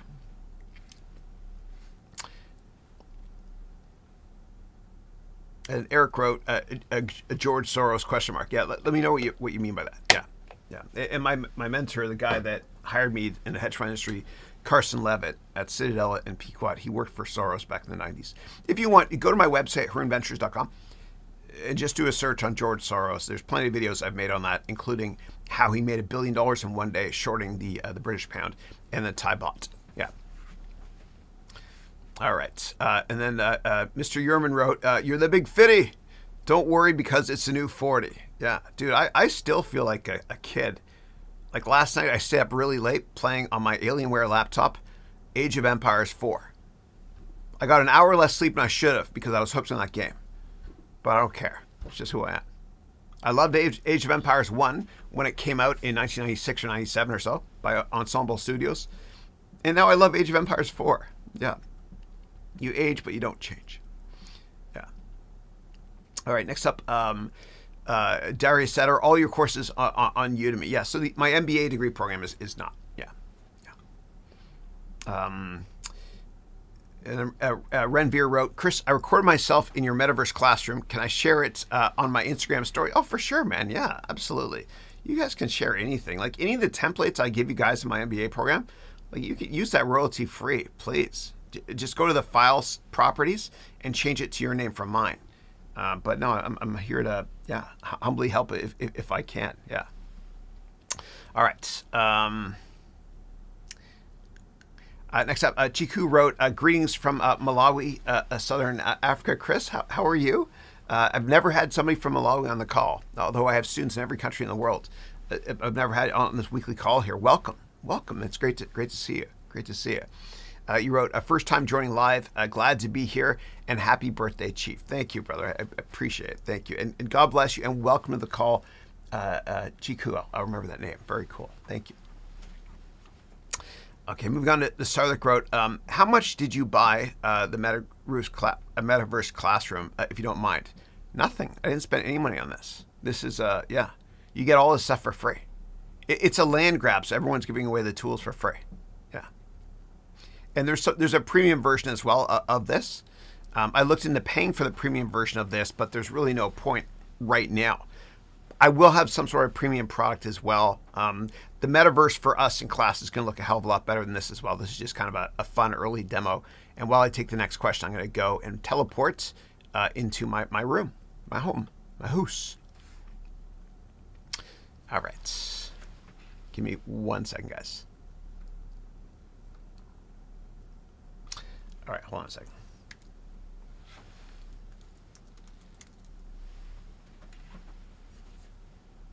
All right, give me 1 second, guys, here. Next up, Starlick wrote, Chris, I think you can get to improve the frames per second in the Metaverse and not get choppy experience. Yeah, I can change it right here, but it's just the camera, though, the FPS here. All right, let me see here. Yeah, so this would just be for my camera, yeah. I don't want to mess around with the camera, though, because I'm sharing it in a couple of different places, yeah. All right, cool. And let's see where are my boys at? Right there. Those are my kids over there. Yeah, that was the best Halloween ever, man. Yeah. And see if you guys can guess what characters these are in Star Wars. Okay, I'll bring this over here. Here we go. Up in the sky. Why not, eh? All right. So what are these three characters here that I carved for my kids? Now, I'll pull this down here a bit. And this, by the way, this here is Matthew. This little munchkin is Dylan, who's now 12 going on 40. And this here is Andrew. And these guys are both driving now. This guy, not yet. I don't want him to grow up. He's my last one. Yeah. All right.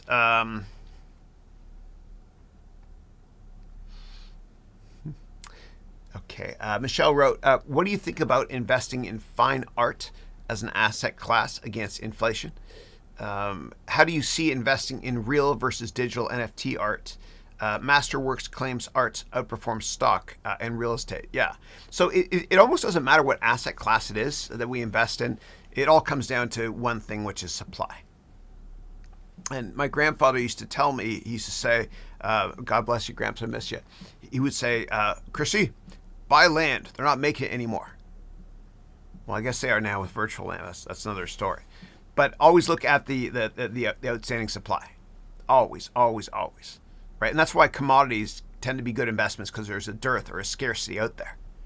So when it comes to NFTs or art in general, it's kind of like when you buy a print. Like if I bought a print and put it up on the wall, right? Like say, I don't know what this is down here, but this here is a print, okay? So let's say I bought this physical print here. I don't even know if I can double click that. Oh, it's locked. Let me unlock. Hold on. Yeah.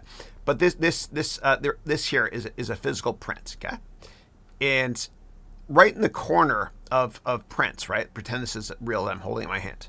Right in the corner, quite often it says this is number, I don't know, number 3 out of 400. So there's a scarcity there, and that could be worth something, like with baseball cards. And I own a lot of baseball card art as well. I own a ton of baseball memorabilia, but I make sure that there's not much supply out there. So I always look at supply, always, always, always. So if it's a print, right, like a baseball card print, whatever it might be, you look at the supply metrics, always. The same thing with NFTs as well. You look at supply. Because if somebody's selling an NFT and they can make 1 billion of them, it's not going to be worth anything. But if there's only 1 or 2, it could be worth something. And I own a Picasso. That was me showing off I own a Picasso. But hear me out. Anybody can own a Picasso. The Picasso paintings that are in color, they're worth millions, right? A lot. But, and the reason they're worth a fortune is because there's only 1 of each. However, Pablo Picasso, in the 50s, 60s, up until about 1970, every day he'd make 10 or 20, whatever it is, matadors in black ink, right? Like the bullfighter thing. And I own one of them. It cost me next to nothing because he made a ton of them. And so whether it's a digital product or a real product, you always look at supply. Always, always, always, yeah. Now, I would say that more speculative investments will get murdered during when people de-risk, when interest rates go up. And we see this in the stock market now. Anything a little bit more risky, stock-wise, has been crushed recently because people are expecting interest rates to rise. Yeah. But I worked for a guy who owns the most expensive paintings on the planet. His name is Ken Griffin. Nice guy. He owns Citadel, where I used to work years ago, and I spent time with him in his office. And whenever I talked to him in his office for half hour one-on-one, we talk about video games too, and the future is kind of fun. Yeah. Okay. And Eric wrote, I'm going to create masterworks of my own. Awesome. And you can make NFT versions, and I'll buy an NFT from you and throw it up on the wall here too. And again, what you can do is you can add an NFT here as well to your wall if you want to. Yeah. Whoops. Yeah. You just go to add here, and you can add content at NFT. You can buy NFTs, log in with whatever wallet service that is, and put it there. And I use Wax.io. Because I buy digital baseball cards. Yeah. Where supply is limited. Yeah.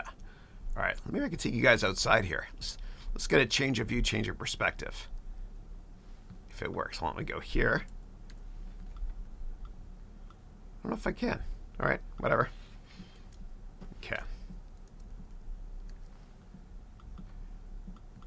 Okay. That's a rabbit's hole I'm going down. All right, I'm going back to my classroom. Okay. All right. Next up, I've got here, and if I missed anybody, just paste it again. And if anybody pastes links, internet links, it won't work. I'm so sorry. It gets blocked by YouTube for some cray reason. Okay. Sensetsa wrote, happy birthday, Chris. Thank you. I always liked your vlogs from when you started. Thank you. You offer great education. I cannot seem to keep up. Thank you. Thank you. And I tell you, when I throw down a challenge, I always have to follow through, even if it's not perfect. Like when I did my first vlog in 2018, I said, I am going to vlog every day for the next 10 years. And now we're 4 or 5 years into it. Yeah. There's me. Okay. I will join again here. See if voice. Yeah, voice ain't working here. But I'm trying. I hear something now. Can you guys hear me? That's George over there. There's George from Texas, right here. And George, let me turn around and check out your face there, brother. Here's George. I think that's George. Is that you, George? See the name of it? No, it's not George. It's somebody else. Who's that? TJ. Oh, TJ. Good to see you, man. What's happening? What's happening? Great to see you. Excellent. Very cool. Very cool. All right. The world is a smaller place now. Okay, cool. All right, next up, Abel wrote, happy birthday to the humblest and best person in the world. 100%. Thank you. God bless you. I appreciate that. Thank you. Fitty. I'm Fitty. Okay. Eric said, happy birthday. Thank you. Appreciate it. And then Sensetta wrote, I'm so grateful for the work you do globally in starting schools in different countries that clearly need them as well. Great legacy and gifting to the world. Thank you. I appreciate that. And I want this metaverse concept to work in Rwanda with our school there and in other schools as well. I don't know how it's going to work, guys. No idea, but I'm starting to kind of, I don't know, just through all this interaction with you guys here today, I'm kind of getting a bunch of ideas. We got here, Yehar, how are you, man? Nice goatee, I love it. Very cool. Oh, I love it. And what happens, by the way, when it scans you for the first time, it scans based on what you're wearing. You're wearing a very cool a bow tie. And for me, I did this yesterday. I always wear a black shirt and off days and my baseball hat. And so that's me. Yeah, you can see my face, but apparently I can't turn around and see it myself. You guys, if you guys come into the metaverse here, just go to the web address there. You'll be able to see me close up there and give me a big shit. So that's me. My face, but apparently I can't turn around and see it myself. You guys, if you guys come into the metaverse here, just go to the web address there. You'll see me. Okay, there's a delay, but I think I can. There's a delay, unfortunately. Okay, that sucks. But I hear other people talking. All right, what I'll do is this, because there's a delay here. I'm going to turn the volume down here. Actually, I'll mute it here on my Bose headset thing here. Yeah. Cool. Okay, neat, fun. What is that up there? Why is that George? That might be George here. Let's see here. Hold on. What is that? No, that's TJ there. How cool is that? I didn't know you could see your face on top of it. Oh my God, that is wild. That's you. That's live. You're smiling as well. I didn't know you could do that, dude. That is dope. That is cool. Nice. Cool. Now the whole NFT concept is starting to make sense now, right, guys? Where you might buy a little piece of art to go on the wall there, or I don't know, a little sculpture. I'd pay $1 right now for a little NFT Rodin sculpture and throw it here on the table. I think therefore I am. Yeah. Well, and yes, I tried to go upstairs. I couldn't. Yeah. All right. Cool. All right. Next up, see here. Renveer wrote, Yo, Chris, could you add a chat system in the Metaverse classroom? I mean, text messaging. Yeah. I'm not sure how, but you know what I'll do is I'll work on it. And the next time I show you guys this or something like this on a webcast, it's going to be 1,000,000,000 times better than this and different. As I try to figure out how this new edutaining metaverse platform world is going to work when it comes to education. But I'm throwing down a challenge. See up here? Metaverse version launching in late 2022. Initially, last night I wrote 2023. I was like, screw that, man. I want something this year because I'm turning 50. Okay. And then the Financial Advisor Show wrote, happy birthday, Chris, and many more to come. Thank you. Appreciate that. Thank you. Eric wrote, there should be a feature where the closer you are to someone, the louder their voices get and the softer the other voices are. Yeah. Yeah. I'm sure they'll think of a way to do that. Yeah. And I don't even know what, like this is the platform I'm using just for this alpha test. I probably won't be using this when we go live, but this is just a company called Spatial.io. Anybody can use it here for free. Yeah. All right. Last time I asked for likes. Only because I'm turning 50. Please click the like button. Yeah. All right. Okay, and Sarlik wrote, I played the game, Detroit Become Human. It's an amazing game. It is incredible. And there's a different ending for everybody as well. Yeah. And that woman actually I can't remember her name, but she was in Friday Night Lights, the TV show. And she was actually dating Derek Jeter for years too. They had real actors in it. It's a great production. Detroit Become Human. Everyone's got to try it out. It's a great show. All right. Back up here. And let me change the scenery a bit as I answer more questions. Let's get a nice view here of whatever that is. No legs. All right, it's fine. All right. Adarsh wrote, happy birthday. Thank you. Appreciate it. Eric wrote, a lot of people are going to other platforms like Brighteon, Gab, Bastion, etc. And I'll be trying them all out. And you wrote, we have to get off the grid as much as possible. The masses, rather than a few corporations, should control technology. Yeah, it'll be hopefully open source based. I mean, the scariest thing could happen is Facebook owns this entire marketplace, metaverse, so to speak. Yeah, yeah. But I'm sure like some sort of kind of like Reddit, like people trust Reddit. There's going to be the Reddit of the metaverse, where it's open source. You can upvote based on integrity and value added and that sort of thing. And me and people suck get down votes. Yeah. There will be some sort of open source thing like that. Yeah. Yahor is saying hi. Oh, Yahor, how are you, man? What's going on? And you you look like Ryan Reynolds here. I think you are. That's Ryan Reynolds. What's up, dog? Good to see you. That's all I can zoom in, I think. Oh, no, here we go. I can zoom right in here. A little bit more. Okay, here we go. Yahor, good to see you. Good to see you. You can't see my face, but that's me waving behind you. Too funny. Very cool. All right. And more people join us if you want to as well. And try to create other faces so I can guess, who you are. And Yahor, maybe you look like Ryan Reynolds, or Ryan Reynolds looks like Yahor. Yeah. Okay. All right. And Super Dave Guitar wrote, "Happy Big 50, Chris. I'm up there with you. Awesome, man. Awesome. I love it. I love it. I love classic rock too. Yeah. Okay. Especially Rush. 2112 is the best album ever. Yeah. All right. And Mike wrote, happy birthday. Thank you. Fred Mendoza from Baltimore, one of MBA graduates from last year, wrote, happy birthday, Chris. Thank you, brother. I appreciate it. And thank you so much for that picture you sent of me with Dwayne Johnson and The Rock, and the video you recorded for me for graduation in front of the Lincoln Memorial. Thank you for that. I love that. I was touched. And then Eric wrote, who do I got there? Eric wrote, Facebook is a DARPA project. Yeah. I heard they were wargaming social media in the 1970s. Yeah.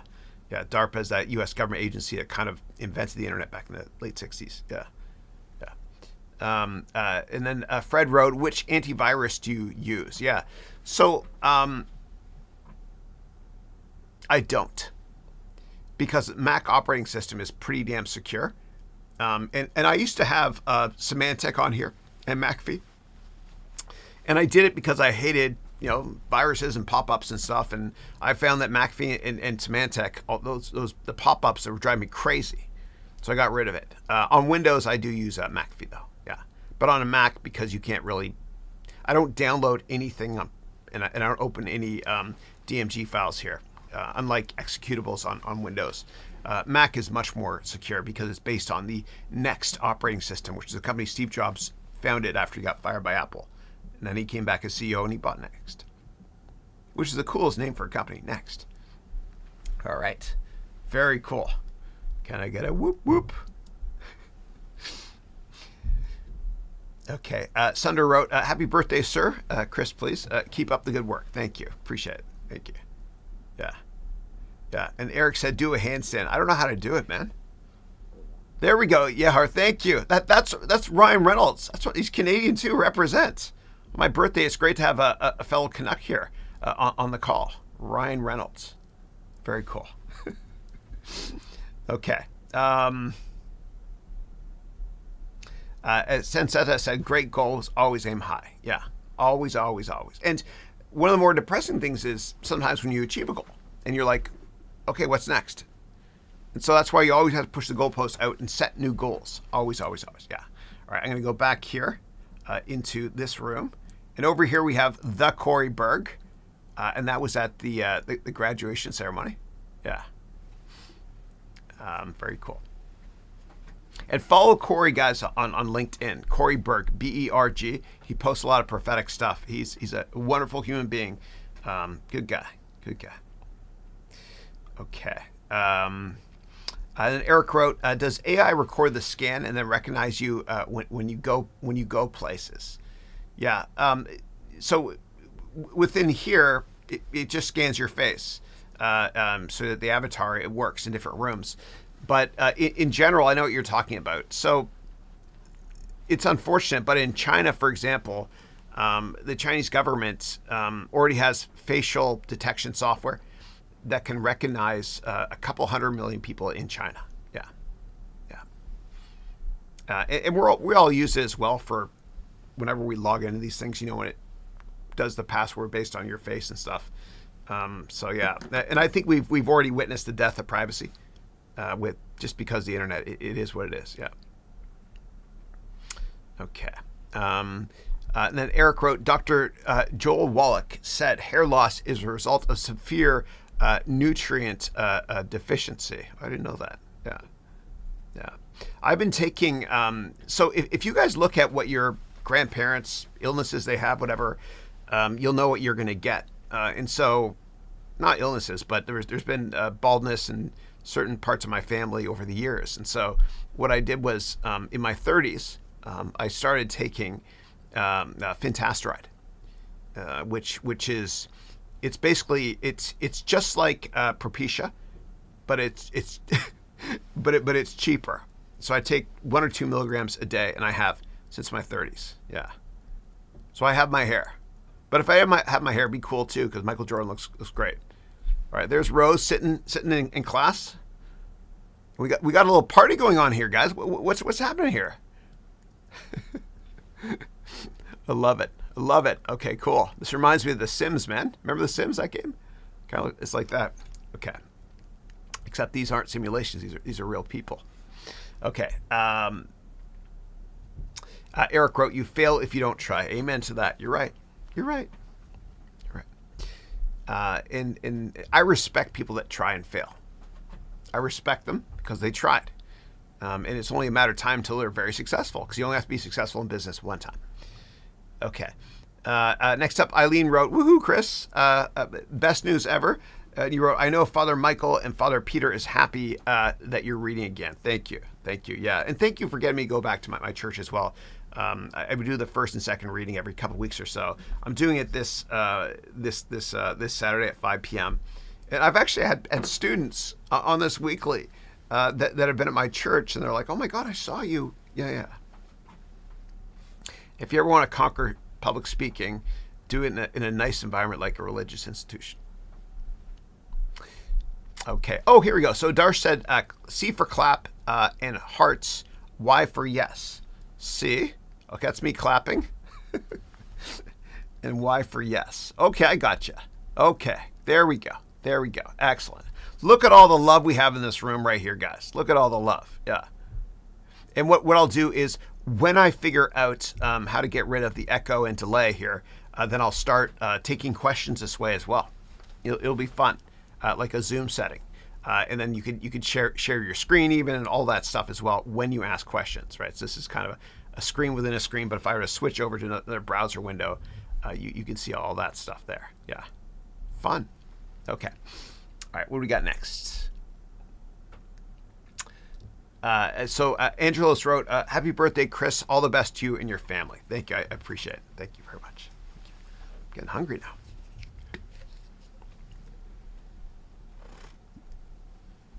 And then Chiku wrote, "Hey, Chris, will your strategies work in the African VC market?" Absolutely. Absolutely. So I have a student of mine from Nigeria named Kemi.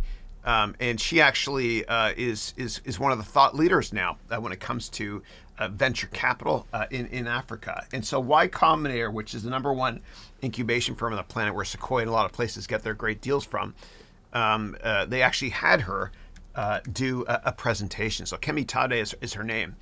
And you'll see, and you can learn a lot from her as well. She graduated last year. She now lives in Ottawa with her adorable daughter, Ari, and her husband. But if you go down here, what she did was she actually gave a presentation on fundraising, and Y Combinator approached her. There's Kemi there. She's a great coach. So you might want to click on this if you want to, just to watch a replay of that on how to raise money in Africa, for example. But all the stuff that she explains is exactly applicable everywhere too. And some of the stuff I teach in my program, but she teaches it better, and she has her own stuff, which is better than mine. Yeah. Cool. All right.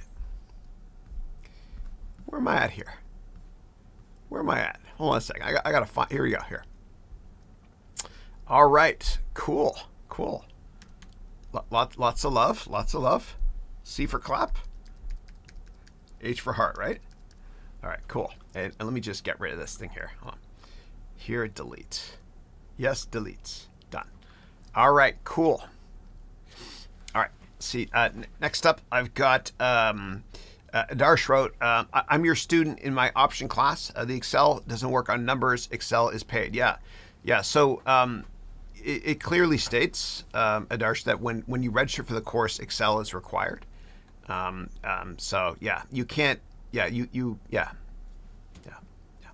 And if you bought it on my website or another platform, and you don't have Excel, which you can download for free, by the way, you can get a free 30-day trial of Excel.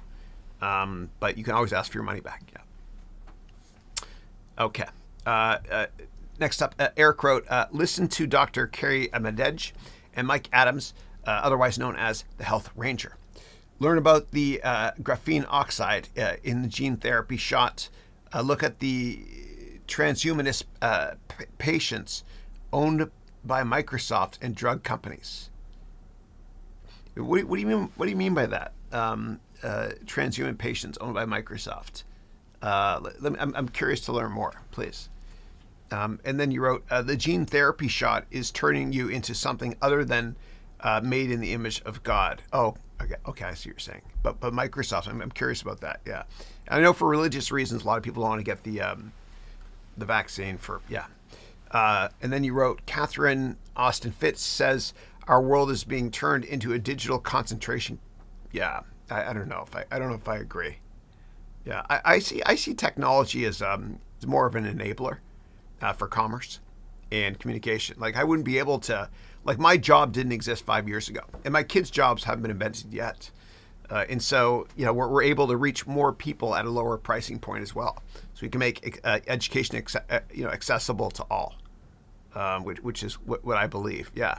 Yeah. Of course, there are extreme opinions and extreme uses of all technology and products, etc. But I'm a little bit more positive about the future. Yeah. But if you have the example about what you mean by Microsoft with transhuman patents. Let me know what you mean by that. Yeah, thank you. Okay. And then Eric wrote, I wish we could start a mini Silicon Valley in Tennessee. You can. I mean, you don't need to be in the Bay Area or anywhere to start a company anymore. It's all virtual. And as awful as COVID has been, it's kind of proved to the world that we can all start companies virtually anywhere, if it's a virtual product especially. Yeah. And so my vision of the world has been pulled forward about 20 years because of COVID, all of us working at home and stuff. This digital reality is reality now. Yeah. Okay. And Adar said, your metaverse house is beautiful. Thank you. I'll go back there, and I should probably add some more portals here as well. Yeah. And there will be plenty of portals in my MBA program where we can go to different classroom settings to, I don't know, for just general Q&A. I don't know what it's going to look like, but it'll be fun. Yeah. Yeah. So they're my boys. Yeah. I've got a nice water fountain as well over there. Yeah. You can see it in the background. Yeah. Okay. Ali wrote, Chris, happy birthday. Thank you. Appreciate it.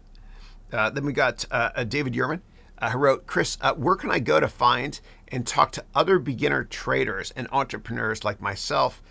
You've mentioned Discord, but do I have to know someone already, or can I seek people out? You can just seek people out and ask to join Discord groups if you want. You can join my MBA program. We have plenty of people that are passionate about stocks, entrepreneurship, etc. We got a wonderful alumni community as well. And we all use Slack quite a bit, which is free to use. Yeah. But what you can also do is, if you want to, you can go to meetup.com. Meetup.com. And this works in every country. Or is it meetups.com? Let me try it again. Meetup.com, right? Let me go to Google. Should work. All right, let's go to Meetup. See if it works here. Yeah, meetup.com. Okay, great. So what you can do here is you could search for any type of group in any location, right? And so, I don't know, let's look for stocks, and I'm going to just pick a random place, Toronto. And then what you can do is you can do these events online or go in person even, right, for a lot of these things. How to hedge a stock or an option portfolio. So yeah, you can join this online event, and almost all of them are free as well. Yeah. All right, give me 1 second here. All right, I'm going to portal back to the other room. Okay. All right. Eric wrote, I'm doing some product research by looking underneath the chairs to see how they're constructed. Yeah, well, in the future, we don't have bottoms of chairs. Just kind of, it's like I don't know, like a Star Wars spaceship, and we also don't have legs, but we can jump somehow. I don't know how, and we can clap too, with hearts. Yeah. All right.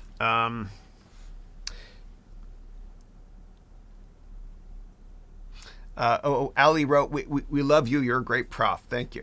Thank you. I'm there for you guys, man. Yeah, this is fun. A little cray-cray, a little different, eh, today? A little different. Okay. And then Eric said, don't worry about crypto legality. Worry about harmonizing with natural law and the non-aggression principle. Yeah. I think technology has more of a positive impact on all of our lives. It's incredibly deflationary as well. Inflation would be much higher today if it weren't for platforms like Amazon Web Services. Yeah, from a price discovery perspective too. Happy birthday, Ali said. Thank you, appreciate it.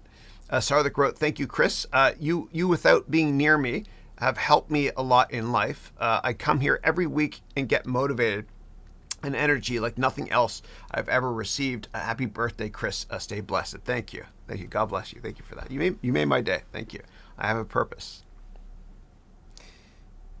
Okay.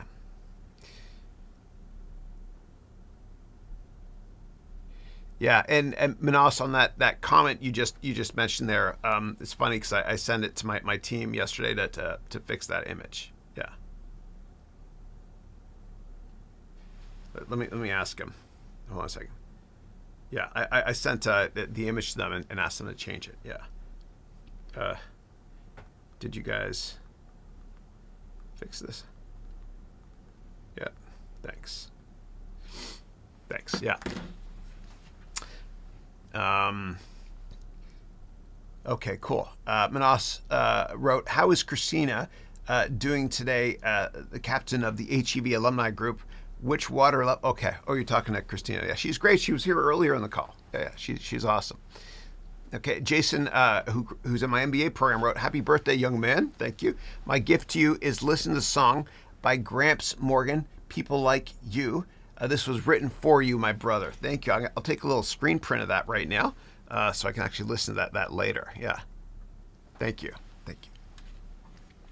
And then Eric said we need more gold-backed cryptos. Yeah. And since Nixon took the U.S. dollar off the gold standard back in the early 1970s, we really haven't had many currencies based on anything more than the full faith and confidence in the country where the currency was created. Yeah.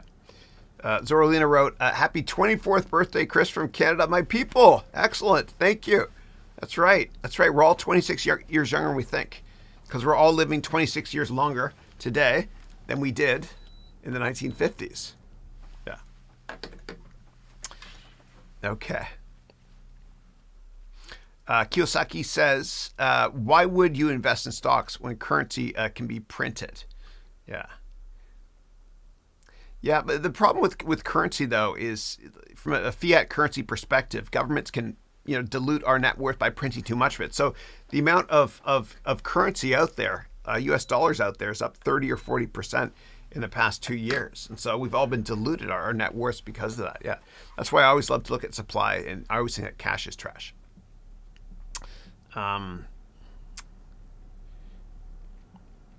Okay, and give me 1 second, guys. Hold on a second.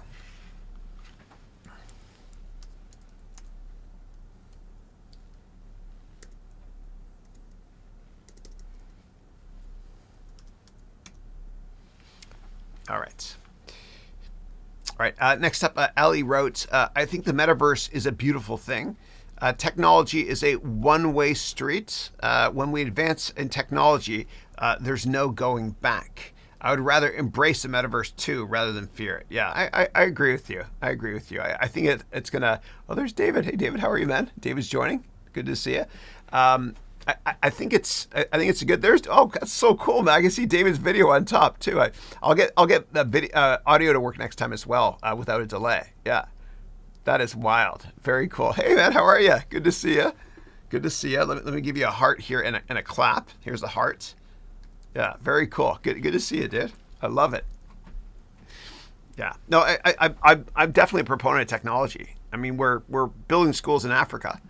There's unfiltered access to the internet now because of what Elon Musk is doing.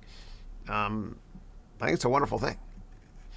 I think it stops communism longer term as well, because you get freedom of information. And all you can do in communist countries is raise your fist to the sky and say, hey, don't be there, satellites. Maybe there'll be some sort of SDI or strategic defense initiative to shoot them down one day, but who knows? Reminds me of the song Guns in the Sky by NXS. Remember that one? An oldie like me, but a goodie, unlike me. All right, Ali wrote, glad to see someone from Malawi here. Malawi and Zambia are neighbors. Much love. Awesome. So cool, man. How could you not love technology? Like, this is the best. Like, I can't even think about when I was younger being able to have a conversation with people from Zambia as well as Malawi right here while we're virtually in the same room. I mean, it is incredible. Just amazing. Just amazing. All right. All right. Mario's. Hello, Chris. Mario's here. Happy birthday. I wish you all the best and keep going. Thank you so much. Appreciate it. And I got an insanely high number of messages from students all over the world yesterday. If I haven't responded yet, I'm so sorry. I will get to every single one of them. But I've been flooded with messages, and thank you so much. Okay. Sarlik said, one is Yoda in the middle. Yeah. You can put Yoda in here as well? Yeah. Okay. The Berlin said, Chris, I asked these questions in the first or second week of MBA class, and I want to touch up soon on this. Sure. Yeah. And then you wrote, there's a part 2 here. If you have 2 interests in life, one is you're great at, I remember this, and the other one you're not great at. But the one you're great at, you chose not to proceed with it over health concerns. And the other one that you're not great at, but calls your attention. As time is limited, I feel like skipping a rock in a lake. How do you approach it or sell yourself? Is it for you? Yeah. It's tough from a generic perspective to answer this without really understanding what the question is.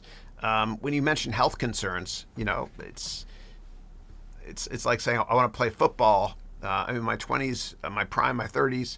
I can't start a career in football in my 50s. Well, maybe you can. I don't know. But you're going to have to give me more details about this, please. And what I would say is follow your heart always first.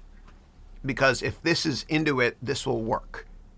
If this is not, this ain't going to work. But it'd probably be easier for me to answer the question if you gave me specific examples. Yeah. All right. Okay. Next up, Simpaway wrote, hi, Chris. Best wishes on your birthday. Thank you. I appreciate it. Okay. Now we've got, in India, the government is not approving a crypto, but charging 30% in taxes. Yeah. How could they collect taxes if it's not approved? Yeah. I'm confused by that. Yeah. Hey, Yahar. How are you, man? What's going on, dog? All right. Next up, I've got here, and if I skip any by accident, just read them again. I got tons of comments here. Sorry. Rajesh wrote, hello, sir. Chris, please. Once again, I wish you a great year ahead. Hope you had a wonderful birthday. Keep inspiring. Huge love. Thank you. I appreciate it. I had the best dosa ever last night, man. If anyone is here in the Bay Area, go to a place called Resa for dosa in Burlingame. Rocks.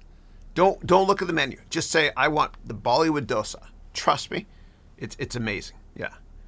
They charge $10 per glass of lemonade, though. We had it for the kids and myself, too. Crazy. Yeah.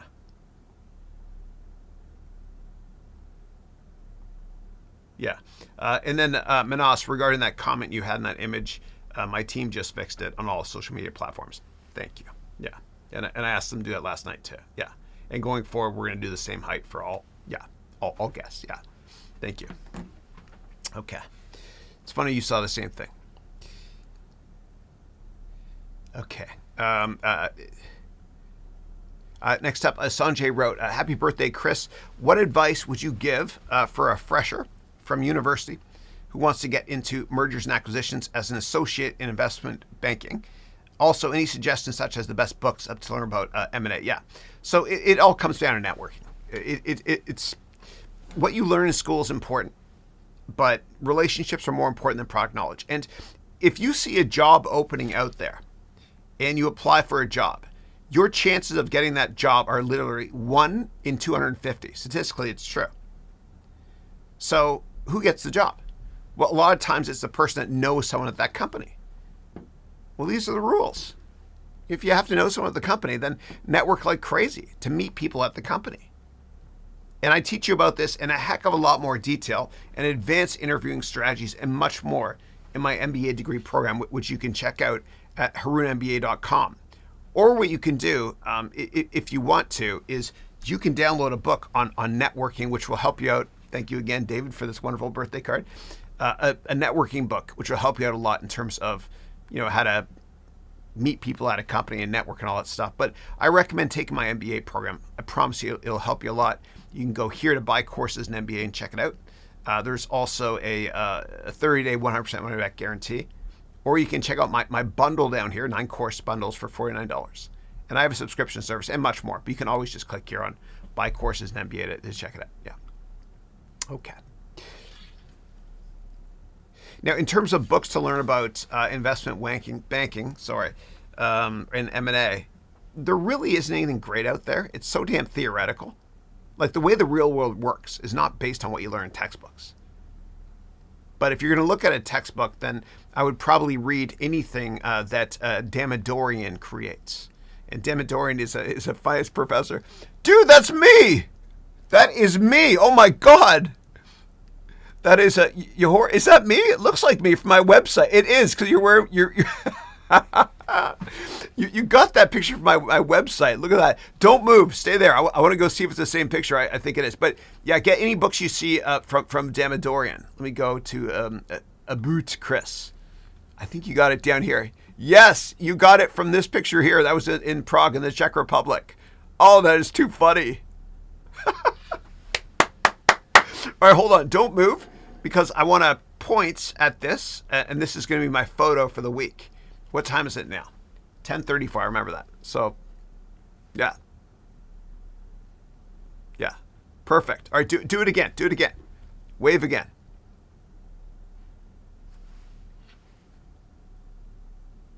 All right. It was a bit of a delay, but anyway, I think we got the good picture there. I love it. I love it. There you go. Very cool. It's a delay, 7-second delay. I love it. Thank you so much. Oh, that is so cool. Oh, that is great. That is great. The faces don't look that bad. I still look like an ugly mofo, but they actually do a pretty... It's freaking me out. Oh my God, this is so funny. Oh, I love it. I love it. That is hysterical. That is just too funny. Oh my God. I haven't laughed like that in a little while. Oh, I miss drugs. No, I'm just kidding. That was a joke what I just said there. Don't do that stuff. I never did. Much. I love it. I love it. That is hysterical, man. That is so funny. It's not bad, actually. The faces are kind of like... thank you for the love over there from yes sir. The faces are a little bit better than you see in 2K. It's not bad, actually. Not bad. Not perfect, but not bad. Yeah. He's ugly because he looks like me. It is me. Yeah. I love it. Okay. All right. Next up, the Berlin wrote, Chris, you said twice already that people think and expect interest rates are going to rise. Do you believe otherwise? That rhymed. No, they're going to go up. Guaranteed. And the Federal Reserve has already signaled this to the marketplace. And if you want, and I added a new feature, by the way, if you guys are watching any of my previous webcasts, what you can do is, you can always search here on interest rate. You know this, interest rate. and you'll see a bunch of videos on interest rates and exactly how it works. Yeah. Yeah. So this is a video from last week. Interest rates. How does America, this over the years, this one here is The Idiot's Guide to Interest Rates as explained by an idiot. Yeah. And in the MBA program, here's where we cover it in my other courses as well. You click to go there immediately. Yeah. But what I also do now is in the webcast. There's this feature now in YouTube, which is so awesome. So if we go to last week's right here, what you can do is if you mouse over, you see that? You can see the names of the titles here. So interest rates is here. And the way you do that is you go into the description field. You have to start with 00. If you don't add this, you can't do that thing I just showed you. And so you click here to go there, or you can see here the titles. Isn't that dope? It's dope on a rope. It's pretty cool. Yeah. But go back and watch that if you want to. And then go back and watch that if you want to. If you have questions about that, let me know. But rates are definitely going up. Yeah, for sure. I don't know who did that, my face, but I love it. Thank you. That was a good chuckle. Yeah. All right. Realistic, man. That's pretty cool. All right. Next up, Tariq wrote, "Hey, Tariq, how are you, brother?" So Tariq is one of my amazing students from the United Kingdom. He's a great guy. We had an amazing conversation about biohacking, and one of the vitamins he recommended I take every day now. Thank you for that. And he also just ordered the same Apple AirPods Max thing and loves them. Spatial audio. The great thing about those earphones, which I'm sure a lot of is the Beats technology, the IP when they purchased the company, Beats years ago. The great, I'm just looking at my face there, make me laugh. I'm so fugly. The great thing about these Apple headsets, though, they're pricey, is you can hear stuff in music you never heard before with spatial audio. Like I was listening to The Wall, and there's chatter you can hear in the background. Dark Side of the Moon as well. You hear Roger Waters talking in the background. It's kind of cool. Yeah. All right.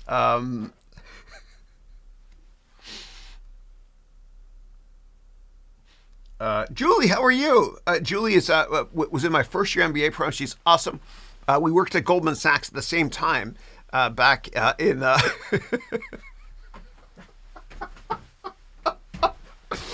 It's freaking me out, guys. I'm sorry. It's kind of I'm messing with my mind here, man. It's funny. But Julie and I worked at Goldman Sachs. Now you can see the big nose. It's huge, man. Look at that. Yeah. Julie and I worked together at Goldman Sachs years ago, or not together, but she was there at the same time. And she actually created Community Teamworks. She was on the team that did that, the charity stuff, which is awesome, at Goldman. She lives you're still in Germany, yeah? But you're from Pennsylvania. Your brother has a solar company. You worked in private wealth management. But great to see you, man. Great to see you. And then you wrote, "I gave you a birthday like Chris. The big 5-0 never looks so good. Thank you." You can see me there on the screen too. It's kind of, the big 5-0 is a little scary when you see a big face like that of mine. Yeah. Thank you. Great to see you, Julie. I miss you. I love you. Okay. Mar to Mar, I'm gonna go in my room now. I won't be able to contain myself. I had to teleport there. Okay.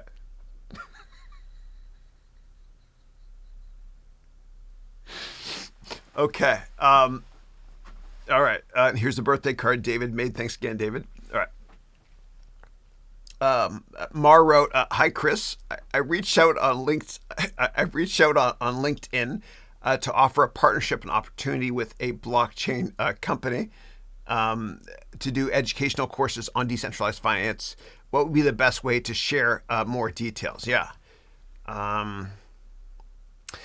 So that company probably gets a lot of inbounds. I certainly do. I get tons of inbounds, every day on many different platforms regarding business partnerships, and I don't respond to pretty much any of them.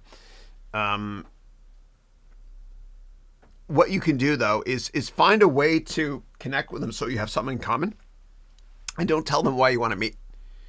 So find one thing in common with them. Maybe they're in the same group you're in on some crypto group on LinkedIn or something.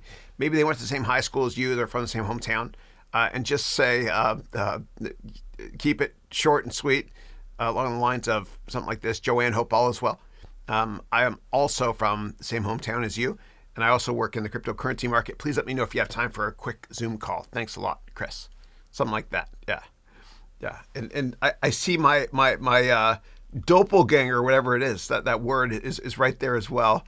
I'm not going to get too close to him because it's going to make me crack up. Maybe I will a little bit. Yeah. And you can see my kids in the background there. Yeah. Pretty funny. Yeah. All right. Cool. Okay. Hey, Ruckyo. What's up, dog? Mark, how are you? Mark goes by Satones. He's from Detroit. He wrote, "Happy birthday, brother." My brother from another mother. Wishing you an exude. Oh my God! Someone else can move that too. I don't know what, but people can move things as well. Somebody's moving a cake on the table. That's dope. Wow, this is great. Keep doing more of that, please. It's kind of fun learning. You wrote, "Happy birthday, brother. Wishing you exuberant health, a clear mind, sharp as a diamond, and financial prosperity." Thank you. I appreciate it. People are coming to my house, man. They're hacking stuff, man. They're taking my pictures off the walls as well. Yeah. Imagine that. I go to your house, take pictures off the wall. I'll keep doing more of that. I'm kind of curious what you guys can do. He's making a little castle out of logs there as well. Oh, a birthday cake. How the fuck did you do that? That is so awesome. Somebody put a birthday cake in here as well. Look at this, man. I'm learning it in real time how this all works from Yahar, who's levitating birthday cakes like a Jedi mind trick. I love it. That is dope on a rope. Very cool. Thank you. Just don't touch the fire because fire bad. Yeah.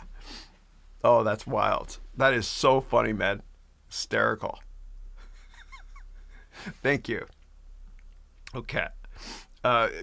Mark, great to see you, brother. Hope you're doing well, man. Okay. Next up, Alex wrote, "Hi, Chris. Awesome metaverse setup. Thank you. Do you recommend any platforms and methods of investing in virtual lands for individual investors? Thanks." Yeah, there's nothing really yet. I would say just NFTs. If you can find that, any virtual print or piece of real estate based on that. I don't really know what the hell I'm talking about by answering this question, but I will soon with the NFT course that Peyton Callaway and I are creating that's coming out soon. Yeah. Okay, all that levitation stuff there. Okay. You could check out Airbnb as well, but it's the problem is when it comes to investing in metaverse, like all these publicly traded companies that we mentioned, like I don't know, Activision, whatever, Facebook, Airbnb, Adobe. You know, it's a tiny sliver of revenue right now, if anything at all. But it could be bigger in the future. It's hard to find any pure plays. Unless you can find a semiconductor company that makes a certain component for VR headsets, whatever it is. Yeah. Okay. All right, give me 1 second, guys, here. And thank you, everyone, for the laughs. I love it. Okay. Next up, Desu wrote, "Happy birthday, Chris. Wish you all the best and continuing being the best human you have been." Thank you, Desu. I appreciate that. God bless you. Thank you. Okay. Alex, thank you for the happy birthday wishes. Nick said happy birthday as well. Thank you. God bless you. Raquel from beautiful Barcelona. She graduated from my MBA program last year. Raquel is a PhD expert in environmental issues in Barcelona. And she wrote, "Happy birthday, Chris." Thank you for the emojis there. I wish you a wonderful next 50 years. You're a great mentor, an amazing teacher, and a wonderful human being. Thank you. I appreciate it. Thank you. And check out the art that David made there, eh? Isn't that dope on a rope? Very cool. Okay, Zoralina wrote, "Hi again, Chris. I'm waiting for the VIX to go up good and hoping to back up the truck," meaning buy a lot of stocks. In the meantime, I could invest in TIPS. Yeah. So TIPS means Treasury Inflation Protected Securities, for those of you not familiar with it. And basically it means government debt that goes up whatever the government interest rate is, plus whatever inflation is. So if inflation is 6% and government rates are 1%, which is not what they are, but 1 plus 6 is 7%. Yeah. Yeah. And in terms of the VIX, you're right to wait. Yeah. And just get ready. Yeah. Because everyone will be doing the opposite. Yeah. And for me, it's usually, 70-ish, 80-ish, whatever is the no-brainer time to buy stocks. Yeah. Yeah. And it's really interesting. My brother, Jamie, who's my best friend, I love him. He sent me this article from the newspaper that said the best investors, this is out there, are ones that are not alive. And the headline was so catchy, I had to read it. But basically, when somebody passes away, of course they're not going to be active in their stock market account. And those portfolios do the best because there's no panic selling. There's no one to even monitor them. Yeah. Okay. The great thing about the metaverse is we don't have to wear these damn masks either, eh? Yeah. And the problem with these masks, man, is I wear my sunglasses outdoors all the time, and I can't they fog up all the time. Painful. Yeah. And I think if you move it up higher in your nose and crunch it in, your glasses don't fog up. Yeah. All right, cool. And we'll be wrapping up the call in a couple of minutes here, guys. And for those of you that are gold and platinum MBA members, you can join the 11:20 call. Yeah. Yeah. Okay. Eric said wearing face masks will shave a few points off one's IQ. Yeah. Yeah. I get more looks, man. People check me out more because like when I have these things on, like people see me and they're like, his eyes and stuff. I have Irish, my grandmother's Irish, green eyes. They're like, maybe he's good looking. Maybe. So I get people checking me out. And then you take this off and there's just the biggest freaking nose ever. And people are like, oh. And so I'm like a scud. And that's something that was coined on Wayne's World, Mike Myers and Dana Carvey in the 90s. And a scud is, for them, they said a woman,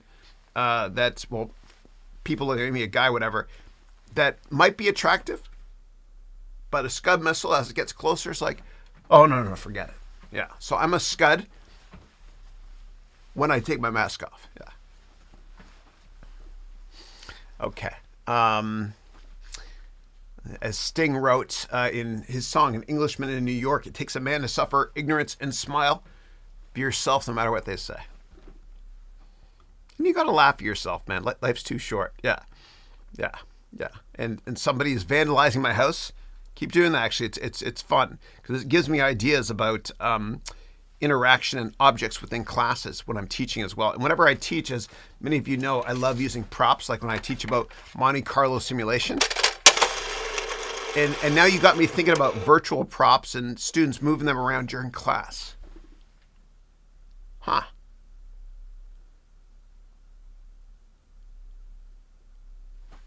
It's interesting. Yeah. This is all giving me great ideas as well. Yeah. Yeah. I don't know how you got that birthday cake in here. That is so awesome. And now I'm going to move the birthday cake. That's me. And let me see if I can double click it. I'll make the birthday cake bigger. Whoa, that's a big cake.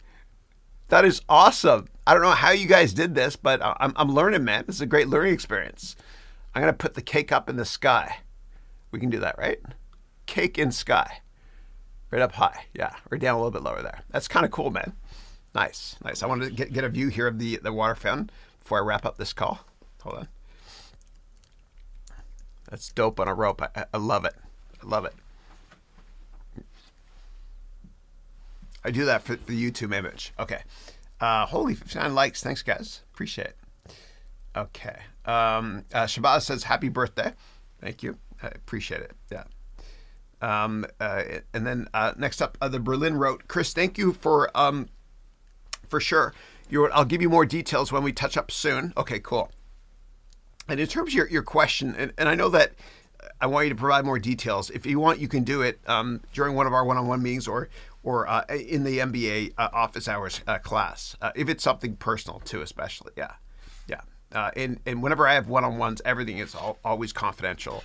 It's always between you and me and whoever else I tell. No, it's always confidential, of course. Okay. And thank you for that comment about my memory being sharp, which I don't know if that's the case. Yeah.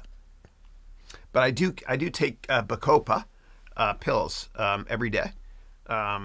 It's it's like an herb that helps you with memory loss. And I drink bulletproof coffee. I've been doing it every day since the fall of 2015, which helps with cognitive abilities too, so I can speak gooder. Yeah. All right. I'm going to time travel now or teleport back to the main classroom as I answer the last couple of questions here and wrap up the call. Yeah, this has been a fun one. Thanks for making it memorable, everybody, as well. Okay. And let me see who I've got here. Not as many people. Okay. Oh, you saw my face there for a second. Okay, cool. Give me 1 second. Okay. Next question is,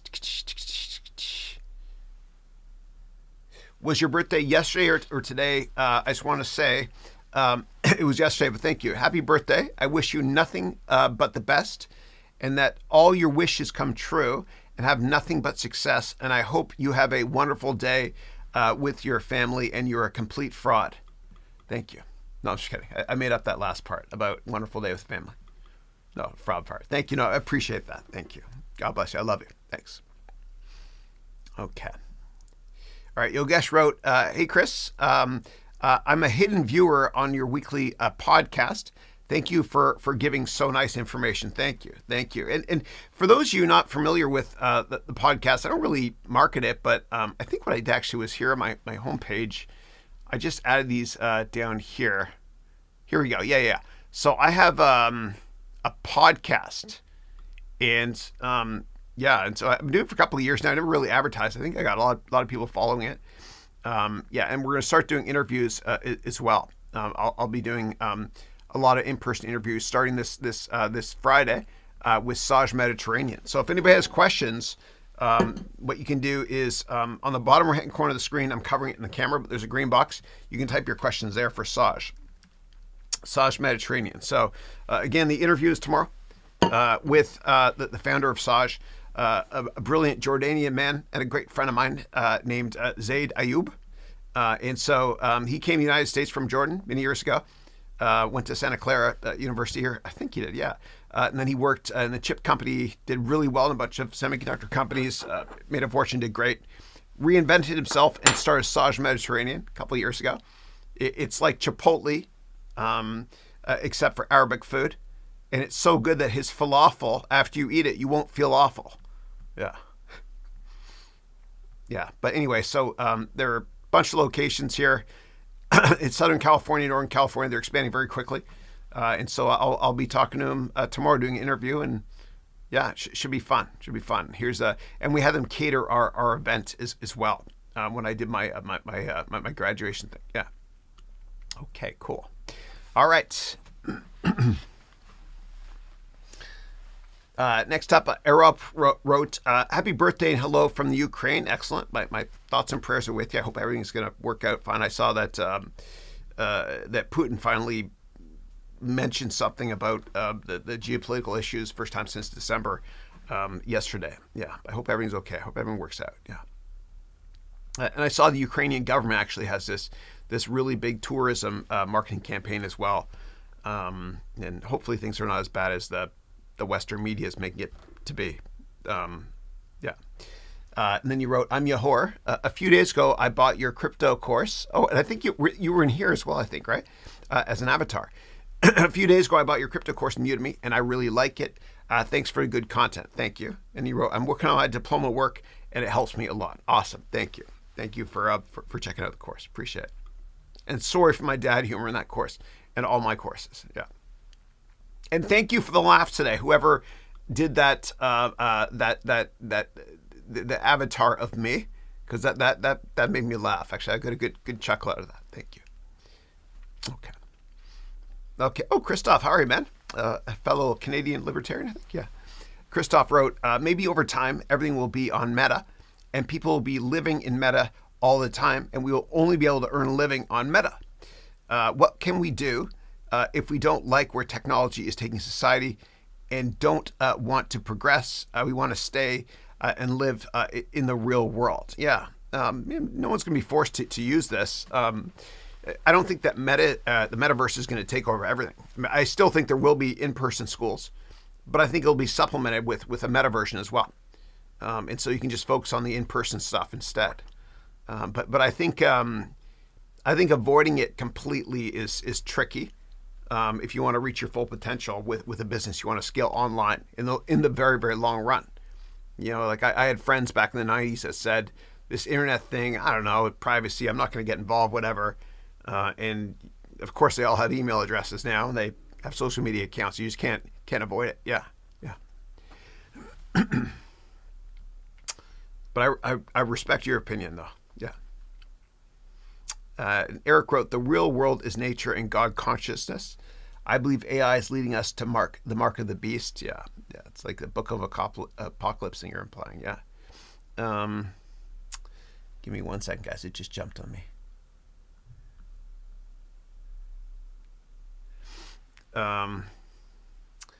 And Christoph said, I think we may see things the same way. Yeah. And then Christoph said, I don't associate with any political party, Chris. And then a wink there. Thank you. Yeah. And actually, my a guy in my fraternity, a buddy of mine growing up, he's running for head of the PC party in Canada. John Williamson. I just saw that. Yeah, he's a good guy. He's a good guy. I know him really well. Yeah. Eric said, I will see some use for this technology, though, but we still need to be able to survive in tribes off the grid. Yeah. And we still need human interaction. Yeah. Otherwise, depression could set in. Yeah. You need physical, real interaction as well. Yeah. And then Christoph wrote, I don't know, Chris. We seem to be heading into a dystopian society, fascists running the world from the WEF and the IMF and the UN. Yeah. I don't know. It does worry me that the world is kind of moving a little bit left because of COVID, and government's kind of taking back some control, and of course China moving a little bit more left than before. But I'm an optimist, and God willing, once we get past COVID, which I don't think is going to be that, I think we're closer to the end of it from a herd, immunity perspective. I hope. But I don't know. I'm not a doctor. I don't know. But I'm optimistic that things will be great. Yeah. Okay, cool. All right, guys. So what I'm going to do is if there's more questions, I'm sorry I won't be able to get to them. I'm going to wrap up the call. I got to take a quick break, and then I've got my MBA students call starting at 11:20 a.m. So I want to thank you all for the wonderful birthday wishes. Christina with emails, David, everybody, especially David for this image here, which he posted on LinkedIn as well, which, let's see, is it vandalized? No, it's still here. We got a big version of a cake somebody gave me. That's so cool, man. Yeah, but here's the image that David gave me, and I'll pull it over there. There it is there. Thank you, David. Thank you. I appreciate it. You guys all touched my heart. This has been a lot of fun. Check out my courses. Go to my website, harounmba.com. I also have a new course I put out, which is 99 cents. You'll see it at the top of my website. There's a 6-hour course, which is exclusively on my website. God bless y'all. Stay safe, stay healthy, stay happy. Again, thank you everybody for the birthday. The birthday wishes. This is my reminder to end the call. It's my alarm. Guardians of the Galaxy. What a great song, eh? I'm high on believing. That's what I am saying. I'm high on believing that my next 50 years will be better than the first 50. And I can humbly do whatever I can to enhance your lives by leveraging education. Thank you, everybody. Take care. God bless you. Click like and subscribe and all that great stuff. And I'll see you next week and every week for the next 250 years. Thank you.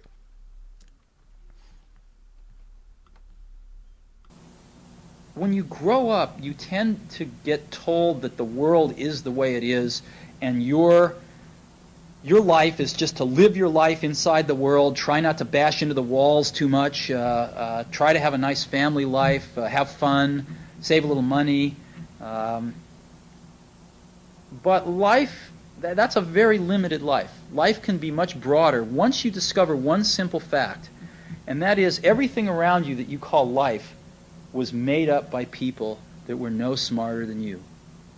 And you can change it. You can influence it. You can build your own things that other people can use. And the minute that you understand that you can poke life and actually something will, if you push in, something will pop out the other side, that you can change it, you can mold it. That's maybe the most important thing, is to shake off this erroneous notion that life is there and you're just going to live in it, versus embrace it, change it, improve it, make your mark upon it. I think that's very important. And however you learn that, once you learn it, you'll want to change life and make it better, because it's kind of messed up in a lot of ways. Once you learn that, you'll never be the same again.